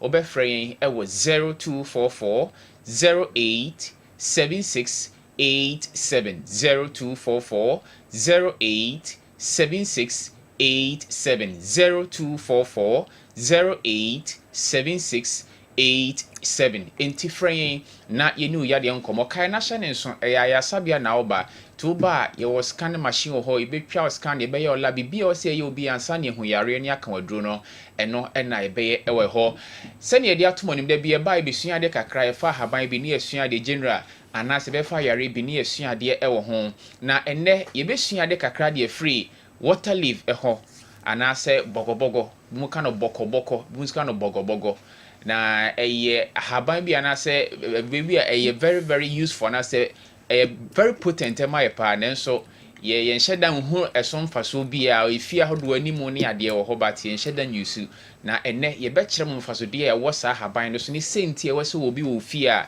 otimi ebo ho eban eti Dr. Paul wo beto aso de fro na afi ye de kakra to aso doc Sergio say ya pa de nyankopon boko enche bia bedru ba bi na ewura twetwa ho ahia ne e bia ye no ya duane agese twetwa begum because enti ase ye adwuma na adentina bokoboko ben na wasa ofa bi bokoboko kra de ba de water leaf esisi emfichira ana flowers pink bi ebeba so ya mere pa ne bibia ye sa yoyo on de onyini nya kase aya na ta wo fom bokoboko ya aduane okọ Philippines dia omudi pa Nigeria force di pa omudi di omo eba no ti de bia omunu ane trotro omudi nti aya na ma glycemic index ta wo starchy foods no omode Fred no emma omo sugar level nta nkoso niema emu otro na aya na boa ema ye nipa aduane reduce glycemic index e woni pam tin kruma bokoboko ayoyo mo no e wo mo family a omo suban ne se yankopon megiri so oba ade na bo wo ho se de be ye be fra ye nuane ne be ma ye sugar level mo be ye controlled bokoboko water leaf e ba omu a odi water leaf akọ nipa aduane fa de e ba be ya ma ebe siesie wani pa no ntina ni wa scientific clinic ye use no e siesie wani clear consistent intake of bokoboko ya nipa consistent intake of bokoboko san aboa ma oyam entim da ayam tim esay won so no obetima anya colon cancer ayam tim betimi asay won so no betima lead to a lot of problems within or gut health ni nyina anti bokoboko boa me ayam aye free won so no nimu bokoboko etimi boa ma our skin ye very beautiful so you be na wotie me na person maintain very good skin a sha say we use bokoboko wo nkwan mu waduane mu to da bi kura ofa kakra bi na waye ni se juice o blend bokoboko a na waye se juice na wanom ko ni paduane reduce glycemic index a ewo ni paduane glycemic index nkomo nyina na se aduane ani pa be di bia be contain carbon hydrogen ana oxygen niema miensa we carbon ma se carbon ni 6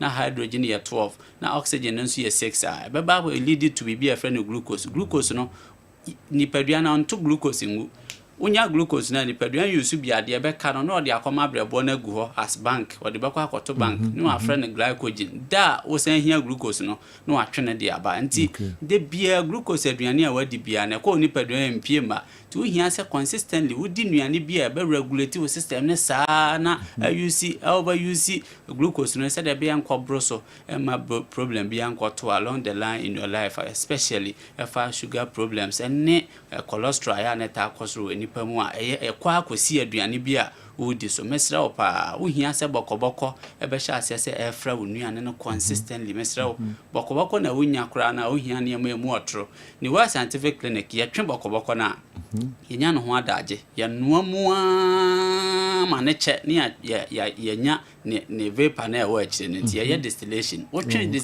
wo distill na wonya na de niam bi fra the come very very difficult say o sugar level be rise e be ye adwuma te say de insulin no TV yes boko ni water leaf any aye ni juice a esi nchen fefe no omo ni mo di no omo dey control mo stomach problems omo ni mo di no omo dey control many problems e be dey control omo adwene no so odi boko yi a cognitive wise o ye very very smart on come sisi so wakoma enya problem da esan hohoro brabo nim na esan so situation on sunu so I am very clear na dey fene say burn it down high cholesterol LDL no cholesterol na enya papa no or burn the enya no wa sha say e promote the enya because there were a lot of amino acids ne be boama HDL na ye cholesterol papa e was e ba mu no be cholesterol na LDL na enya papa na sha say e brenase bokoboko e champion ni ma obia ni wa scientific clinic say efie bia mu sha say o mu di bokoboko fatete nkura no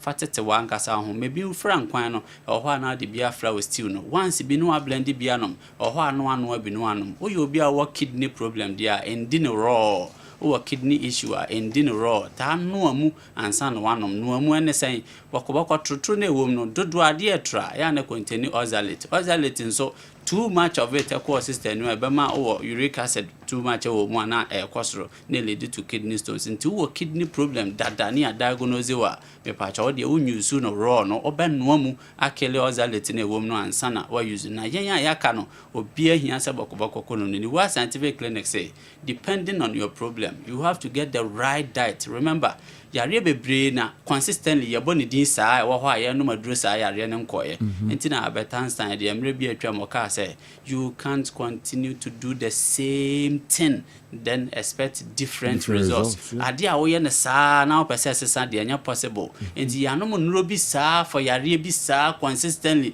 yare ne da so te ase a kyɛ sɛ nro no ho nya ho yare and yare ne nya ho nro ne yɛ use na kyɛ sɛ we have to have a change another format for our diet no for the wood no any right treatment plan especially herbal products I actually here scientifically made na ya the amount na my system na free the way scientific clinic say fa wo nipadua ne beja yen said there wo do nipadua be kwa akogya police for so mo hwe so na say fitani wo do ka be kwa akogya no fa nipadua beja ni what ye be hwe so yi ama ye be hwe say yare bia wo ma e be ko fa ho beja ye na abete asepa Dr. Paul Oche magician.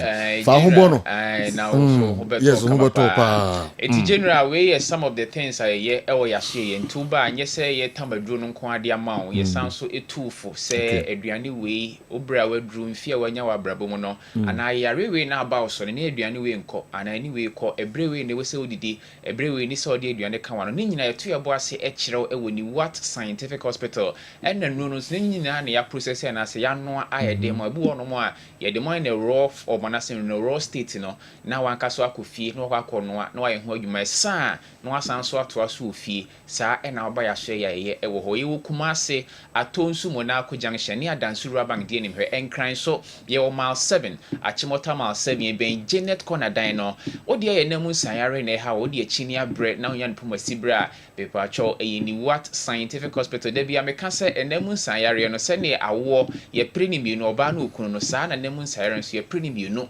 One partner is answer oh call general do na ye memma no say be infections na be a beman who so be a instead of say obe confront to oba no no oba na din komo na mudi nkomo wi amoate ase say e wo se mo mienu na mo ko infection na wo ba akope ti bo abema ne because infections ba ye memma di kan hu ne quick hanti mi se beman hu a na wono ahya ase treat ne ho obe treat ne ho ama obe ye well but obe wi na wasane ne partner na sa be hia ti be wi aso be ka say be a doctor na akọ no na dro nye but wasan ka mo a partner nso treat ne ho ansa na mu nyina mo aye kama me pacho awo ho nsem na ha ma warefo fibroid na ha wa na se be ma ohun so no problem bebre wom general nyame adom yensem aye ka no ye tiefo ne wa hwefo ne bebre tie ti se yenya youth na 30 35 omo ankasaba no abaye semen analysis test na omo so esamba ebehwe omo prostate nse da bi kasa mema prostate ni here yi pa nti say yenya youth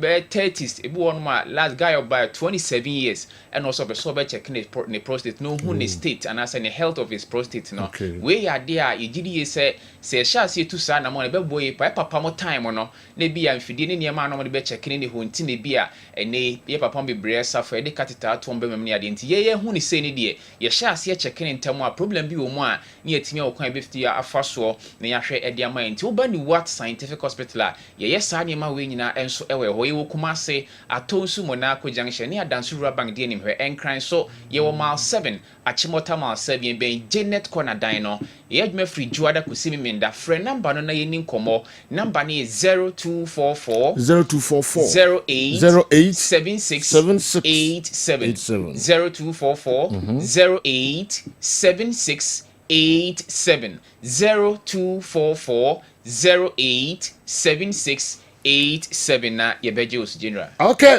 Niwat Scientific Herbal Clinic.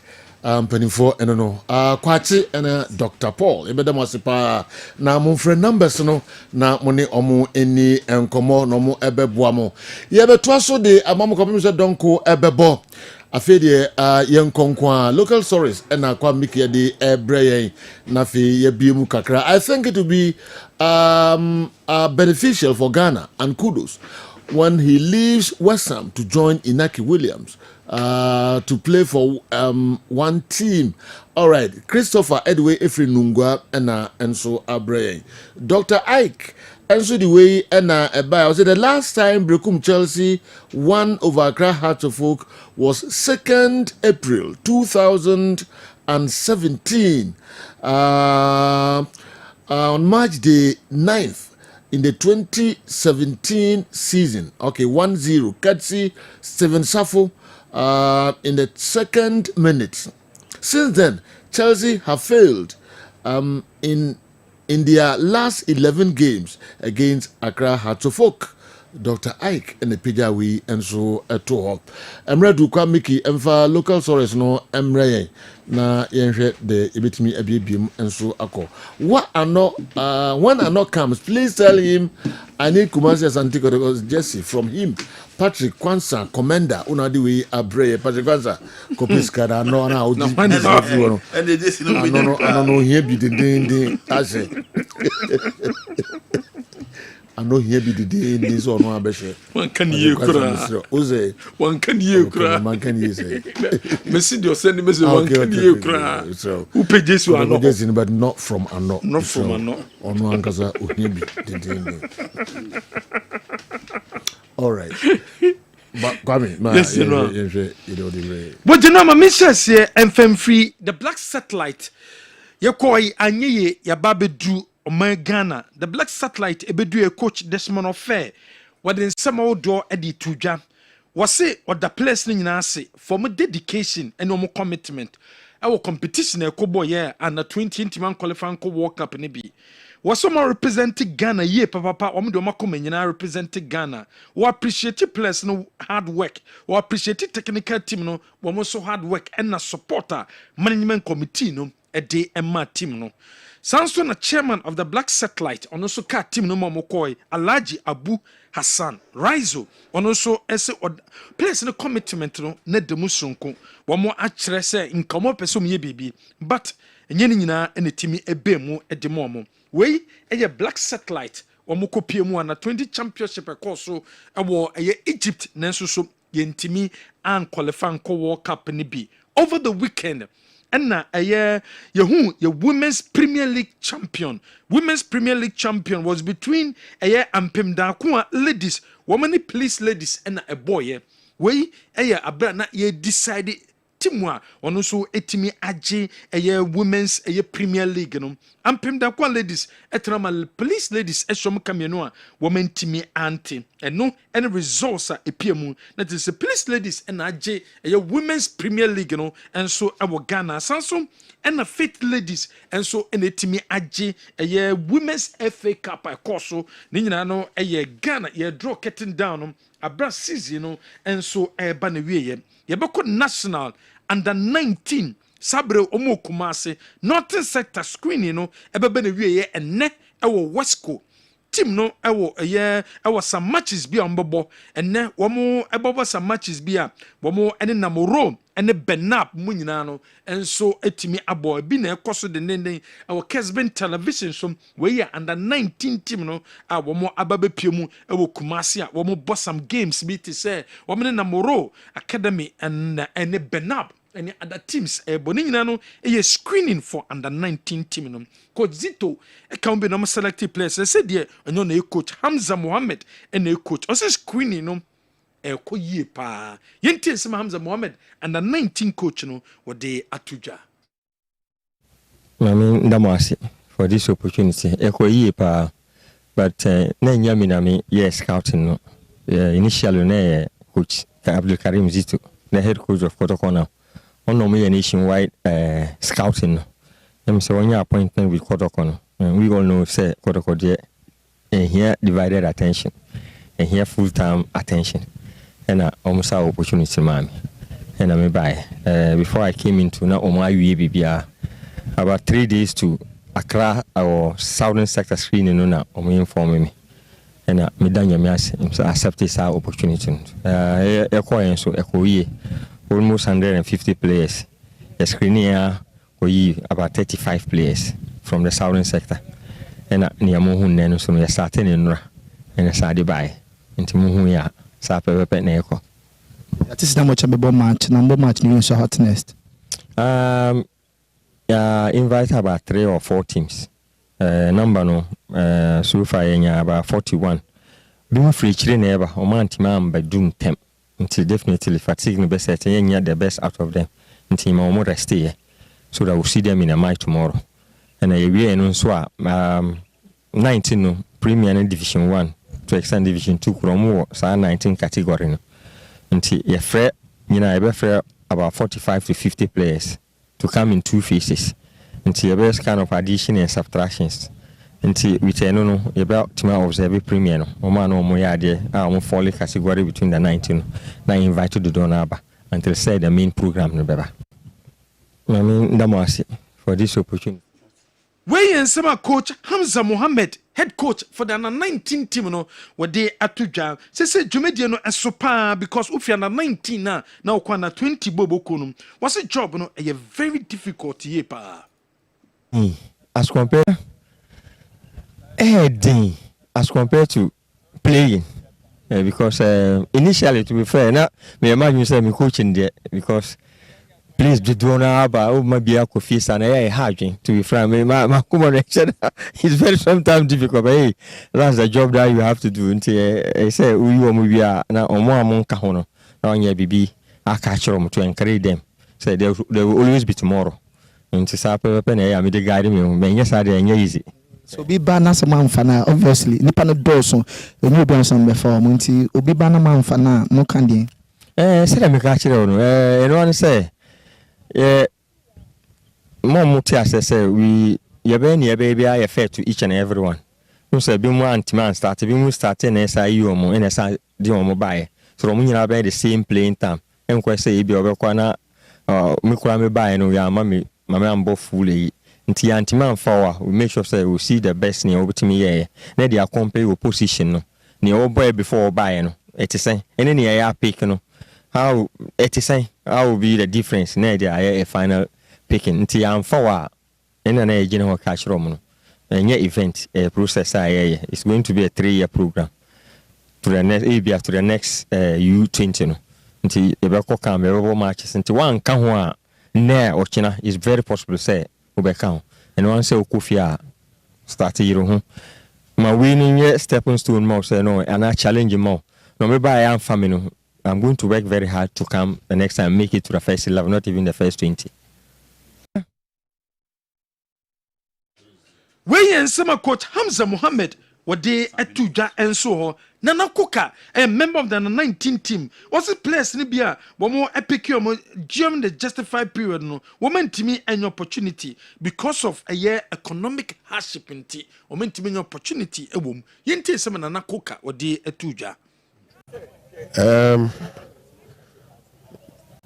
now you have players about close to 100 in him and you are having close to 90. Yeah, I know Muye Juma Hanum. I mean, it's okay. There are some of them almost citing various reasons. I can't disclose everything. Some are personal, some has to do with the usual. So so far, every fan is saying. Pick play na maye mumpo hano na kwa kuyedin so bi sika di Africa bi sa ho etisa. Of course, even American say but I mean it's not something that also young what them jealous you will be a certain sector no we encountered a lot one of those is something that I mean economic issues they were on himself there. Apart from that no talented there Yahubi Biwa Name Esha my Ghana ya chese senkenye ahuchesem enya ahuchesem ni adea ena yenya muano senia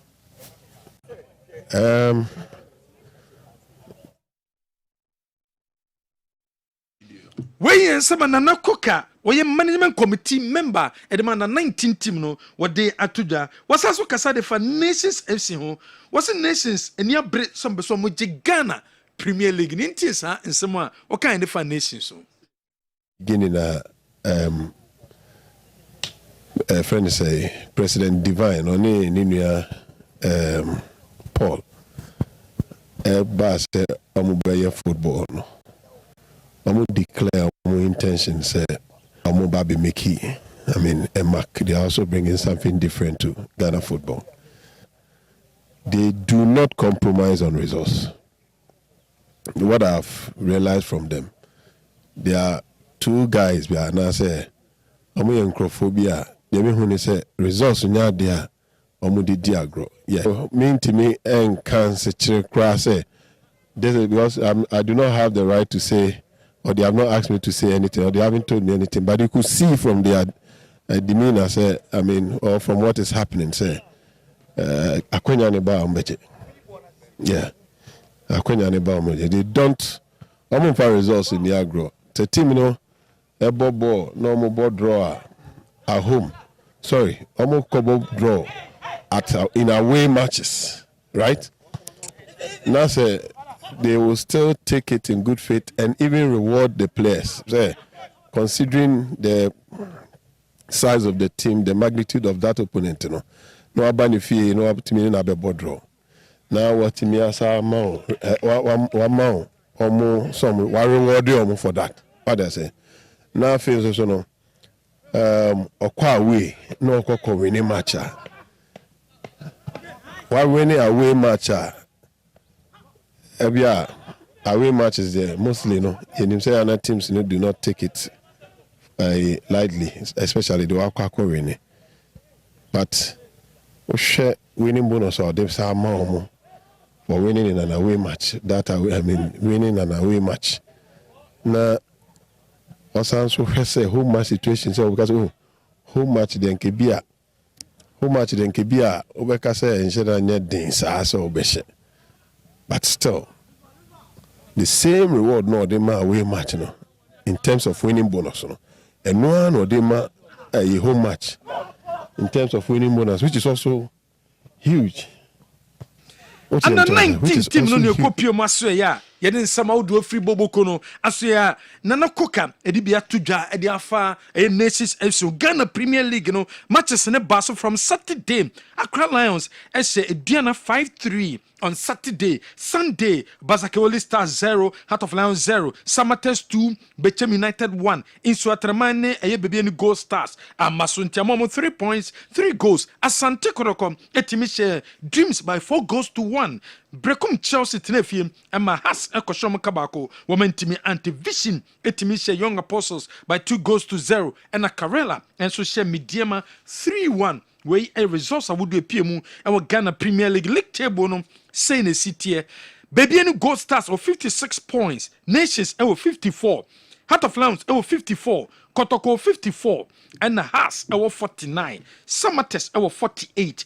Mediama ewo 47, Bechem 43, Dreams 43, Ediana 41, Bekum Chelsea 41, Bazakewoli Stars 37, Young Apostles so 37, Vision 36, Karela 35, Accra Lions 35, Legon Cities 25 points, and I swear to my womo etwato league table no so with 15 points and ekuta womo. Coach Ibrahim Tanko and the head coach at the Midiama Sporting Club. After the game, Nyaman Koyam Famono say injuries and they have Midiama and Namso and Momunya sa defeat way and so our coach Ibrahim Tanko. Very well, first 15 minutes we keep possession, but like I said, we have a lot of injuries. If you look at the starting 11, almost 6-7 are not here. We have a lot of injury, but those who play, I mean, they did very well in the first half, but in the second half, unfortunately, we get 3 unfortunate goals. No, I think we started very well first 15 minutes. Wey and some coach Ibrahim Tanko were they etuja coach Amenuru when a coach Adema Karela was so me dumbe bia so metima avoid the relegation and notice that game where they na must win at the momo so metimi a win this game. Motivated, very, very must-win game, and then it has motivated us, and we know that we are still on course, and we respected them so much. They give it a good match, but after a hard game, we are proud that we have had the results. Very, very must-win game, and then it has When motivated someone us. coach Amenuru what did two Jayanko Hasvok game almost boy coach Watara and your coach Adema and Hasvok after the game was a game name easy sir abra a year become Chelsea or Melusu FA Cup semi-final game no more back such a game no man transcend cast a game in the base in a game a difficult year pa. This match is not easy match. I play against the coaches who are just coming from the semi-final of FA Cup. We have got another motivation than us. And, we didn't get any competitive match before this match. We make 10 days without any match. And the coaches Coach is Watara not... some of the two that some bodo one also the be so say game no the Abamoana Abano. I'm looking forward to the next game, sir. At that woman. 2-3 seasons. No, thank you very much. But I won't say it's a reflection of the game that we played. But it's quite unfortunate. The goal we considered is unpardonable. But that's football. So there's nothing that we can do. We tried our best to come back, but we couldn't. Now that we have seen the mistake that happened here, so we have to work on it. No, thank you very much. But I won't say it's a reflection of the game. Samabodo, one also edited the Kumasi Asante Kodoko, and so Edin Queen 4-1 after the game. Kwampoku was the way a game one not omo person shepa and Nunti and a woman enyasa performance a wakensi no. First of all, I think that the Akupas is saying my team winning because in the game be there Akuma, so we really wanted to win so that a bit me push it or yourself up there and then. My son that my teammate for us for the support. I'm the man from day one. Me buy no na me track a crab. Me buy no as time goes on no. You know, cause we boy home they support each other and they be able to do. And then talking of the league, you know, we are not in a rush to decide say Beijing league and I say any but every fun game after game like today. Send it me didn't know. And then we go to the next game now. And now what Watrana de Makumase Asante Koroko Nesema Wade to your coach Abdul Karim Zito and so Kasa was game after game. Still a more fun game after game. And yes, sir, or more Majin say league and or more page. The game after game. I think we still have to take it game by game because it's not easy. We are trying to adapt to the dynamics of the game. I want them to understand the rolling of the ball. And it wasn't easy, but what I've seen now is gradually from my first game against Ediana, we saw a little bit of improvement. And then we went into our game. They lifted it up. We went into FA. It was fantastic. And today, all these 3 matches that we played, our main problem was putting the ball into the net. So, if you come to my training, there's a variety of training that ends in the net. So this was what we've been doing throughout. Because that was what I saw they were lacking after they started picking. Now, in terms of stamina-wise, I think we all saw it today. They are also lifting themselves up. So we are still fighting a match after match. Right, questions for Coach. Okay, Blackson. Coach Abdul Karim Zito and then somebody two Ghanian was also to be so awesome. Says Sabre or nye maybe a omiye and sana a such a game no etimi abaso. I think every coach has his way of doing things. Before you enter into every game, you first, as a coach, ask yourself what do you need out of that game.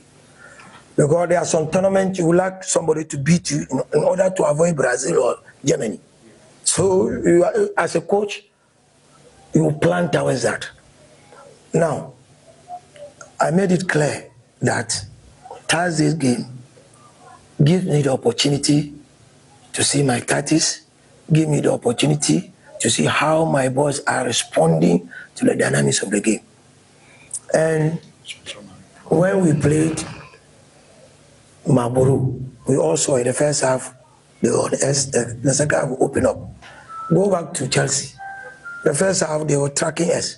Second half will open up. Then we played against our own young boys. So it's so tough. And the way, and you know, these young boys use these seniors to motivate themselves. So they gave me what I wanted to see. And it reflected today. If you were to be there and you see the way the seniors played against these young ones, we gave them 4-1.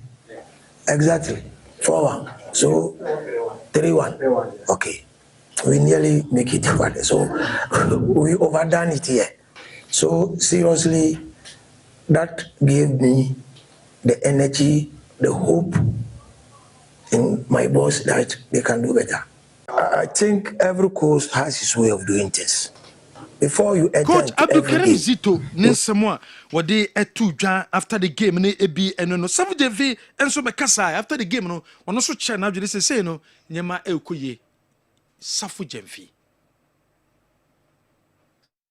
God there and one is as a coach only players no be fine now our self confidence say boy no ekuta wa body obetimi and one asa because young footballers which is same ramaye men yete men kwa men yete ya has maybe our team no problem but how job players no free so we are monakuma or several ground of can you see and debate and my players in building confidence and this high confidence my building and no football there and one is as a when some Savu Jemfi, the black president or the two jam, Abra game in the Benawie, Sanso and Alex Menu, on also a Santa Virginia Circus Council chairman, on also the big so a chair after the game. No. 4-1. Now goes to the very entertaining football. For once, the boys are entertaining. Now, my football is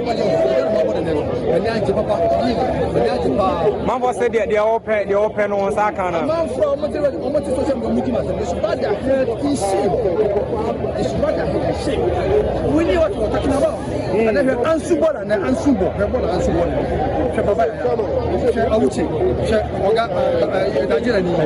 mean, so only say after Ogumuno, what the performance is improving. Yes.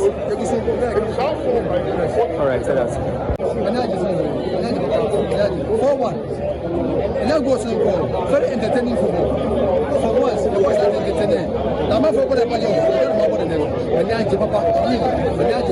Mambo said they open on Sakana. Man from what is social media, it's bad their head in shame. It's bad their head in shame. We knew what we were talking about. Ora kwa miki mamra ho na fi yenhwe oguma bre. Hey, we too far now, we are too far, technical team. Handwriting of it. For goals. Yes. Your boy entertaining football. Football. I'm criticizing me should bother their head in shame. Yes, so criticize Ugu. I'm for to go so. But Unyumapa and a tree, and I'm a boy. Yeah. Football. No, that is how football fans are. Yeah. Because when witnesses are game be I'm such a the last time they scored for was January 9th. Yeah. Against Vision. Yes. And almost for January 5 months now. Yes, over Bokeke, over Bonwa Boni. And a good football from Kumasi Asante Kotoko. And you know, accolades near you and I'm saying Zito a deserve papa. Yeah, they could carry Zito. Yeba never be and also Kakra. Handwriting now can I see who Kumasi Asante Kotoko. And so emu. All right. Ohine Jato, Mamincha Babia Ubia, Ohine Jato, Manso Watreso. As the program, you say, Mary, there will be an Ujai. Now, Okohe, Ohine Jato, Manso Watreso. Ghanian, and so the idea by some Roma, and can so Yefe Kakrebi, na Kwa Miki, Mse Umranonti, Intimi, and Ko Eno, and Supi. Ghanian say, over the weekend, we witnessed a lot of games of convenience across Europe. But their journalists are not discussing it like we are doing here. We saw teams helping others to avoid relegation and others aiding others to get European slots. Barcelona versus Villarreal, Strasbourg versus Le Havre, and many others. Football is never a clean sport. So our journalists should always tone down on the GPL. Gadgesburg Ediode Aba Erano. Munyane Kalama Mina Edia Mebusan Kala, yes. Camera number 12 for Emwa. Camera number 12 for Emwa. Tiena. By Che. Okay. Mammy Kebi, what about that? Online, we yes, no so tunku the Susan.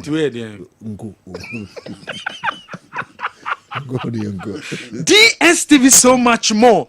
DSTV. Say matches on ye de bane we anisa. Nemo me de bane we DSTV for say Shannon so. Say your Manchester United ni Tottenham Hotspur Europa League finals or Conference League finals or and your Champions League finals and so our hope. Star 759 hash. Star 759 hash. And when a short code that obed dale na fe o package no wetimi a reconnect. Menya waje say o ko a year DSTV for office debi yusu short code no obetima reconnect with decoder no Toyota Ghana Company Limited woman no the Toyota Starlet no ediaba no me say on May 30th Toyota Starlet no woman offer free so do kan beba nya hwehwe wo kan na pomden se de sitie ye bem ye maintenance adiama no ye wia nya ma 20% a year off discount near the amount. Yabema Toyota genuine spare parts. Now Toyota Starlet na wuchi no. Baby wo atochima. Yetime CCM at the amount way exclusively for Toyota Starlet owners. Into your beer wuchi Toyota Starlet ni bia. May busumino at that toso 30th of May for kane bra. Na yen CCM for mount. Obetima ko Graphic Road, Legon, Motorway, anase o tema. Ubetimi ako Toyota Ghana your office Kumasin Takrade anasa takwa no akwa enjoy sa offer ye day my Toyota Starlet no ebi so showroom o de okwa ubetimi nso ai wadwe so be pebiato Toyota Ghana Company Limited and over the san hihie we e de aba Herbal so cream bema na UC obe apply kit to be penis no after 30 minutes ko wash o wash wi a na ne oba no e ba be hiem enigie ebewie peyo ede amamo enigye mo befa ne kwa wo ho na ba ntem no asubetwa ede amawa eye Herbal cream ene wo se UC Printwear Service Limited ye de Canon photocopy machines no ede aba ebinie ye wo IR 4235 ye wo IR 400 ye wo C 5235 ye wo C 5535 ye sanso toners your part and what transfer papers for t-shirt printing. Unya we obebia. This a Printwear Service Limited. Your doom as a house in Trinity building no more doom and a mass in share no more school no share no more. Ubemuye and so Ban Herbal Hospital. Koba Herbal Hospital. Don't penny kasemo juma any don't penny a problem wom or kaseno a problem wom at for home a hawa bomade na ko Ban Herbal Hospital na yemwa problems in no yebetu asem at the amount or stroke or gonorrhea any kind of disease be obiano Ban Herbal Hospital. Your number is 0244 988 004 offer number we so yebejo so MTN everywhere you go. My momo app no download the my momo app ni bi o download the my momo app ni bi a be more opportunity what send this come at zero charges. Next usika na besende no yentu sika bia. Dwaberura Bank PLC usika something saying fakoda Dwaberura Bank ko ye investment usika na mu ahontoso investment usika no koto shares infaso baba so e the amount savings account current account dachinti and na opese wo ya fa woni che Dwaberura Bank PLC yebeboa emanyemetima konkan e the amount and so our Grace Gift Herbal Clinic and Laboratory Service yare bia ha obiano fako Grace Gift yebeboa stroke diabetes hypertension hepatitis typhoid fever malaria ulcer fibroid bomodin na fabre aseye na yemboa general Desmond Offer should understand that he has failed us. Simple. Because the kind of support and preparation the under 20 had, that was not what we expected from them during the tournament in Egypt. Please, what's the under 19 scouting for? Under 19 players should be playing under 20, and that's Desmond Offer followed this scouting at all.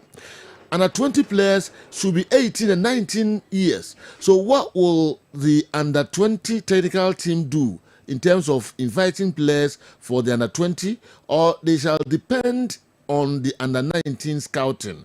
Kwasi Sefa anyway every UK and senior scouts and coach Sefa Pamjo yeko Dr. Muzu aswe kakra na yababe tuaso yabasisia Herbal clinic na megita means Amuzu P Herbal mixture e drive the faji atuma ebua honam yaw so be say doctor meti yaw me bema no mu idon so a meti yaw na idon so a me bre ana se me bema no mu me pepe de wuhia e ya Amuzu P Herbal mixture doc meni me reach ye no ho sane me ana yaw pa na mete se we na wo te se bema de dura mekanfo ama wo no ya Amuzu P Herbal mixture obi said dog me hu se me jonso a ana jonso ne nyefe ana pam no wo shepa iri jonso na echi dog me jonso ase na bia kam mo sa se ma yase me ya be ma wo sa haw no me kanfo Amuzu P mu nya beko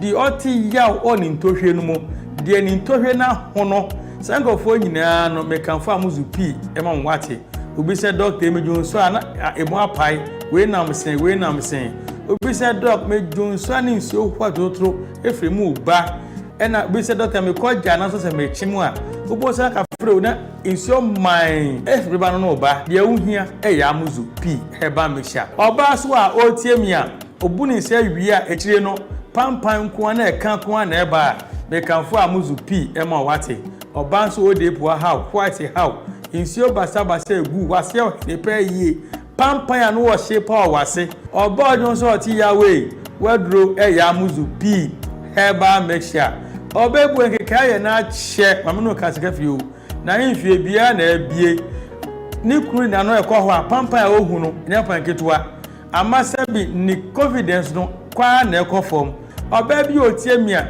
otimi bu ni nsa in bleeding obo sa within 2 months do bu ni nsa mprenu onya nkeka ya na ya osa pa Amuzu P nu masa nyina ejai wako twa scan ye so wo PID unu kunu hia ni nsuo nyina se na asan na chi aba enam keka na akogina upio di nu nti onya Amuzu P nu mu a sa how ni nyina be komo ho ato senwei ukọ pharmacy ukọ drugstore herbal shop obenya bi etu no anya bi ato wokumasi akodani herbal misi herbal apidank owo mbrom sa nso na icof ni Colinac omo Ashtown Accra ukọ kanshi drug league ubisa na nabuachi Kingswalk Tinates Repash and Hallows ebi etu nro makon anase dudu pirano ukọ no so pa Amuzu P a obenya bi ato se opese no semise bi a peti bi so fa na manefre for further and better direction Amuzu P Herbal mixture maudi hio chalo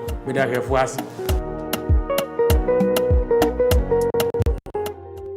enuanum ni adofo ye frɛ me Dr. Dawood me na me Dawood Herbal Hospital ano na enam me so enane Dawood ointment Dawood 360 capsules wodwa manso a ene obi adi hu adanse na duwei edutwem Dawood ointment ose fatwi na ebeko ofa Dawood 360 capsules ose sisi na ade ewom na drom yenu wei adwuma bom obi a osisi ye wo yapa de obeye ne se wo de Dawood ointment no etwitwe osisi na anopa ene anwumre a nansa bia no na wo de bia bo asawa obetimi de atua wo dware wi a fa Dawood ointment wo de te ne fa sra ta bre kro na no na wonom Dawood 360 capsules no anopa ene anwumre na danse ye na ba amane wo de enko na enko ti adanse ni bi Dawood ointment edrowe me straighten and welding the toda me pon djuma na me honam nyina me ye me ho bibi enye ba se minya sa Dawood ointment we na me twitwi a na no pa so binya Dawood 360 na me no a ese kwa re me ye adwuma kra se kane no te do we de edi masema ma na be di so asema ma ye electrician na ye adwuma ekofia yentimi na Dawood ointment so ye adwuma na obra okodru fia fa twitwi ade be che no na ho aye den Dawood ointment fa twi keke na ebeko dura me yusu mama hoden pa ma metumi gba odwuma bibia e kama e ma me ye Dawood 360 capsules and a Dawood ointment o me we no now the we no so twitwi wa aposo e be ma ya oni nyina afiri o ma de e chira to be bodwuma Dawood ultimate fatwi na e be ko da bia amafo compare wo ka mu sa ko spreader mi secret na nu ani e bibdo na ani Dawood ultimate ene papa mi sori anopa mi di twitwi mi sisi achi mi babia he mi ntebre secret ni nie ti so person te sem ya we use Dawood ultimate that is the secret of my taxi driving. Me a transmission gearbox specialist ejuma mi ye en kan na me pega ade a na me nsakura ntimi pega and I say me ma ade so na lock me sisi say free say me share Dawood 360 capsules and Dawood ultimate abo me bebre the dry you na so amente ya mente bla bia obia mo modern so betimi apɛ Dawood ultimate and Dawood 360 capsules enya bi ato odofo se wate bi aduro ya me ka ho asɛm no eno ho adanse ene wono madi no ko pharmacy e ben wo Herbal shop e ben wo ne koto Dawood ointment Dawood 360 capsules na se de enkrofo di ho adanse no wo so be di ho adanse wo pese wo frɛ ya eno na wo screen ase no 0244 88 64 37 na 020 168 1717 baby a yeton aduro wo man Ghana mu bia no o de wura house pe Dawood ointment and Dawood 360 capsules. Yo, yam right na yam to aso na donko pepe na breaking news and holistic news and so to aso de amay Abdulrazak and Abdulrazak birthday a Thai friend Marcelo and when you 5 years Abdulrazak we are na fi sunyai wo fa se kan and then when you 5 years happy birthday to you na hwo ho so ye wate na tie ma ne da omunsem nyina enjoy Marcelo, happy birthday. Awa. Sergio, me wish you Jude Bafo a happy birthday. Jude Bafo, yeah, formerly of Fox FM, a very good colleague in our media landscape. Sergio, wishing happy birthday. Sanso ana Tina, and your birthday, Tina, CEO of All Saints Collections and Unisex Boutique. We if returning Montana and your friends Nina and Abusiafo Nina no omnina so we show happy birthday Tina, CEO All Saints Collections and Unisex Boutique. Happy birthday. Bonim crashes. You know, we so yeah from me to Mame Duffy or New York Bronx and they any birthday to me wish no Mame Duffy happy birthday. All right. Okay. Holistic news up next. Edamunyina si. Me see live commentary beba. Afa Nations FC omo any Legon Cities and ewo enkrai. A big game by all standards. Edamunyina si. Ewo sa animo atrasi biom. Nyame yaduma ochna. Yakram.